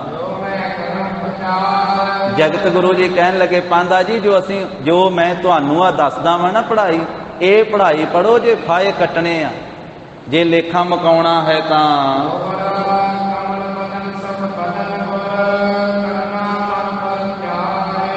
ਕਮਲ ਵਰਗਾ ਜਿਨ੍ਹਾਂ ਦਾ ਮੁਖੜਾ ਖਿੜਿਆ ਹੋਇਆ, ਸੁੱਖਾਂ ਦੇ ਘਰ, ਧੰਨ ਸ੍ਰੀ ਗੁਰੂ ਨਾਨਕ ਦੇਵ ਸਾਹਿਬ ਜੀ ਮਹਾਰਾਜ ਗੋਪਾਲ ਪਾਂਧੇ ਦੇ ਉੱਤੇ ਆਪਣੇ ਮਨ ਦੇ ਵਿੱਚ ਕਰਨਾ ਲਿਆ ਕਰਕੇ ਗੋਪਾਲ ਪਾਂਧੇ ਪ੍ਰਤੀ ਫਿਰ ਕਲਿਆਣ ਦੇਣ ਵਾਲਾ ਸ਼ਬਦ ਉਚਾਰਨ ਕੀਤਾ। ਜਿਹੜੇ ਧੁਰ ਤੋਂ ਹੀ ਪੜ੍ਹੇ ਹੋਏ ਆ ਤੇ ਸਭ ਸ੍ਰਿਸ਼ਟੀ ਨੂੰ ਪੜ੍ਹਾਉਣ ਵਾਸਤੇ ਆਏ ਆ। ਫਿਰ ਮਹਾਰਾਜ ਸਾਹਿਬ ਜੀ ਨੇ ਸ਼ਬਦ ਉਚਾਰਿਆ, 2 ਪੰਕਤੀਆਂ ਉਂਝ ਪੜ੍ਹ ਦਿਓ, ਕੱਲ ਨੂੰ ਉਹਦੀ ਵਿਚਾਰ ਹੋਵੇਗੀ।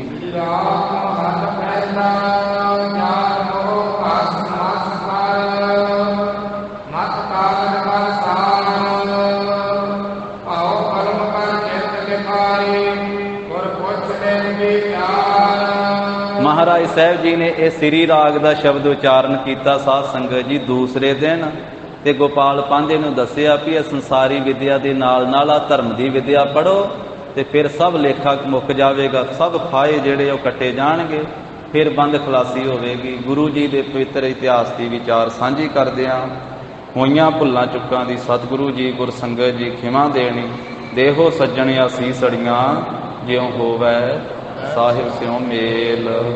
हे गोविंद हे गोपाल हे दयाल लाल, प्राणनाथ अनाथ सखे दीन दर्द निवार। हे समर्थ अगम पूरन मोहे मया तार।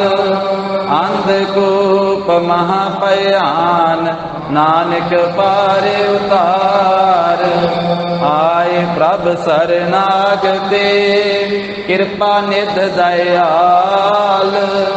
एक अखर हर मन बसत नानक होत निहाल। कथा निता प्रत होत है सुनहो सिंह सुजान। नानक गुर गोबिंद सिंह जी सदा करे कल्याण। नानक गुर गोबिंद सिंह जी सदा करे कल्याण। ਵਾਹਿਗੁਰੂ ਜੀ ਕਾ ਖਾਲਸਾ ਵਾਹਿਗੁਰੂ ਜੀ ਕੀ ਫਤਿਹ। ਸਤਿ ਸ੍ਰੀ ਅਕਾਲ। ਵਾਹਿਗੁਰੂ ਜੀ ਕਾ ਖਾਲਸਾ ਵਾਹਿਗੁਰੂ ਜੀ ਕੀ ਫਤਿਹ।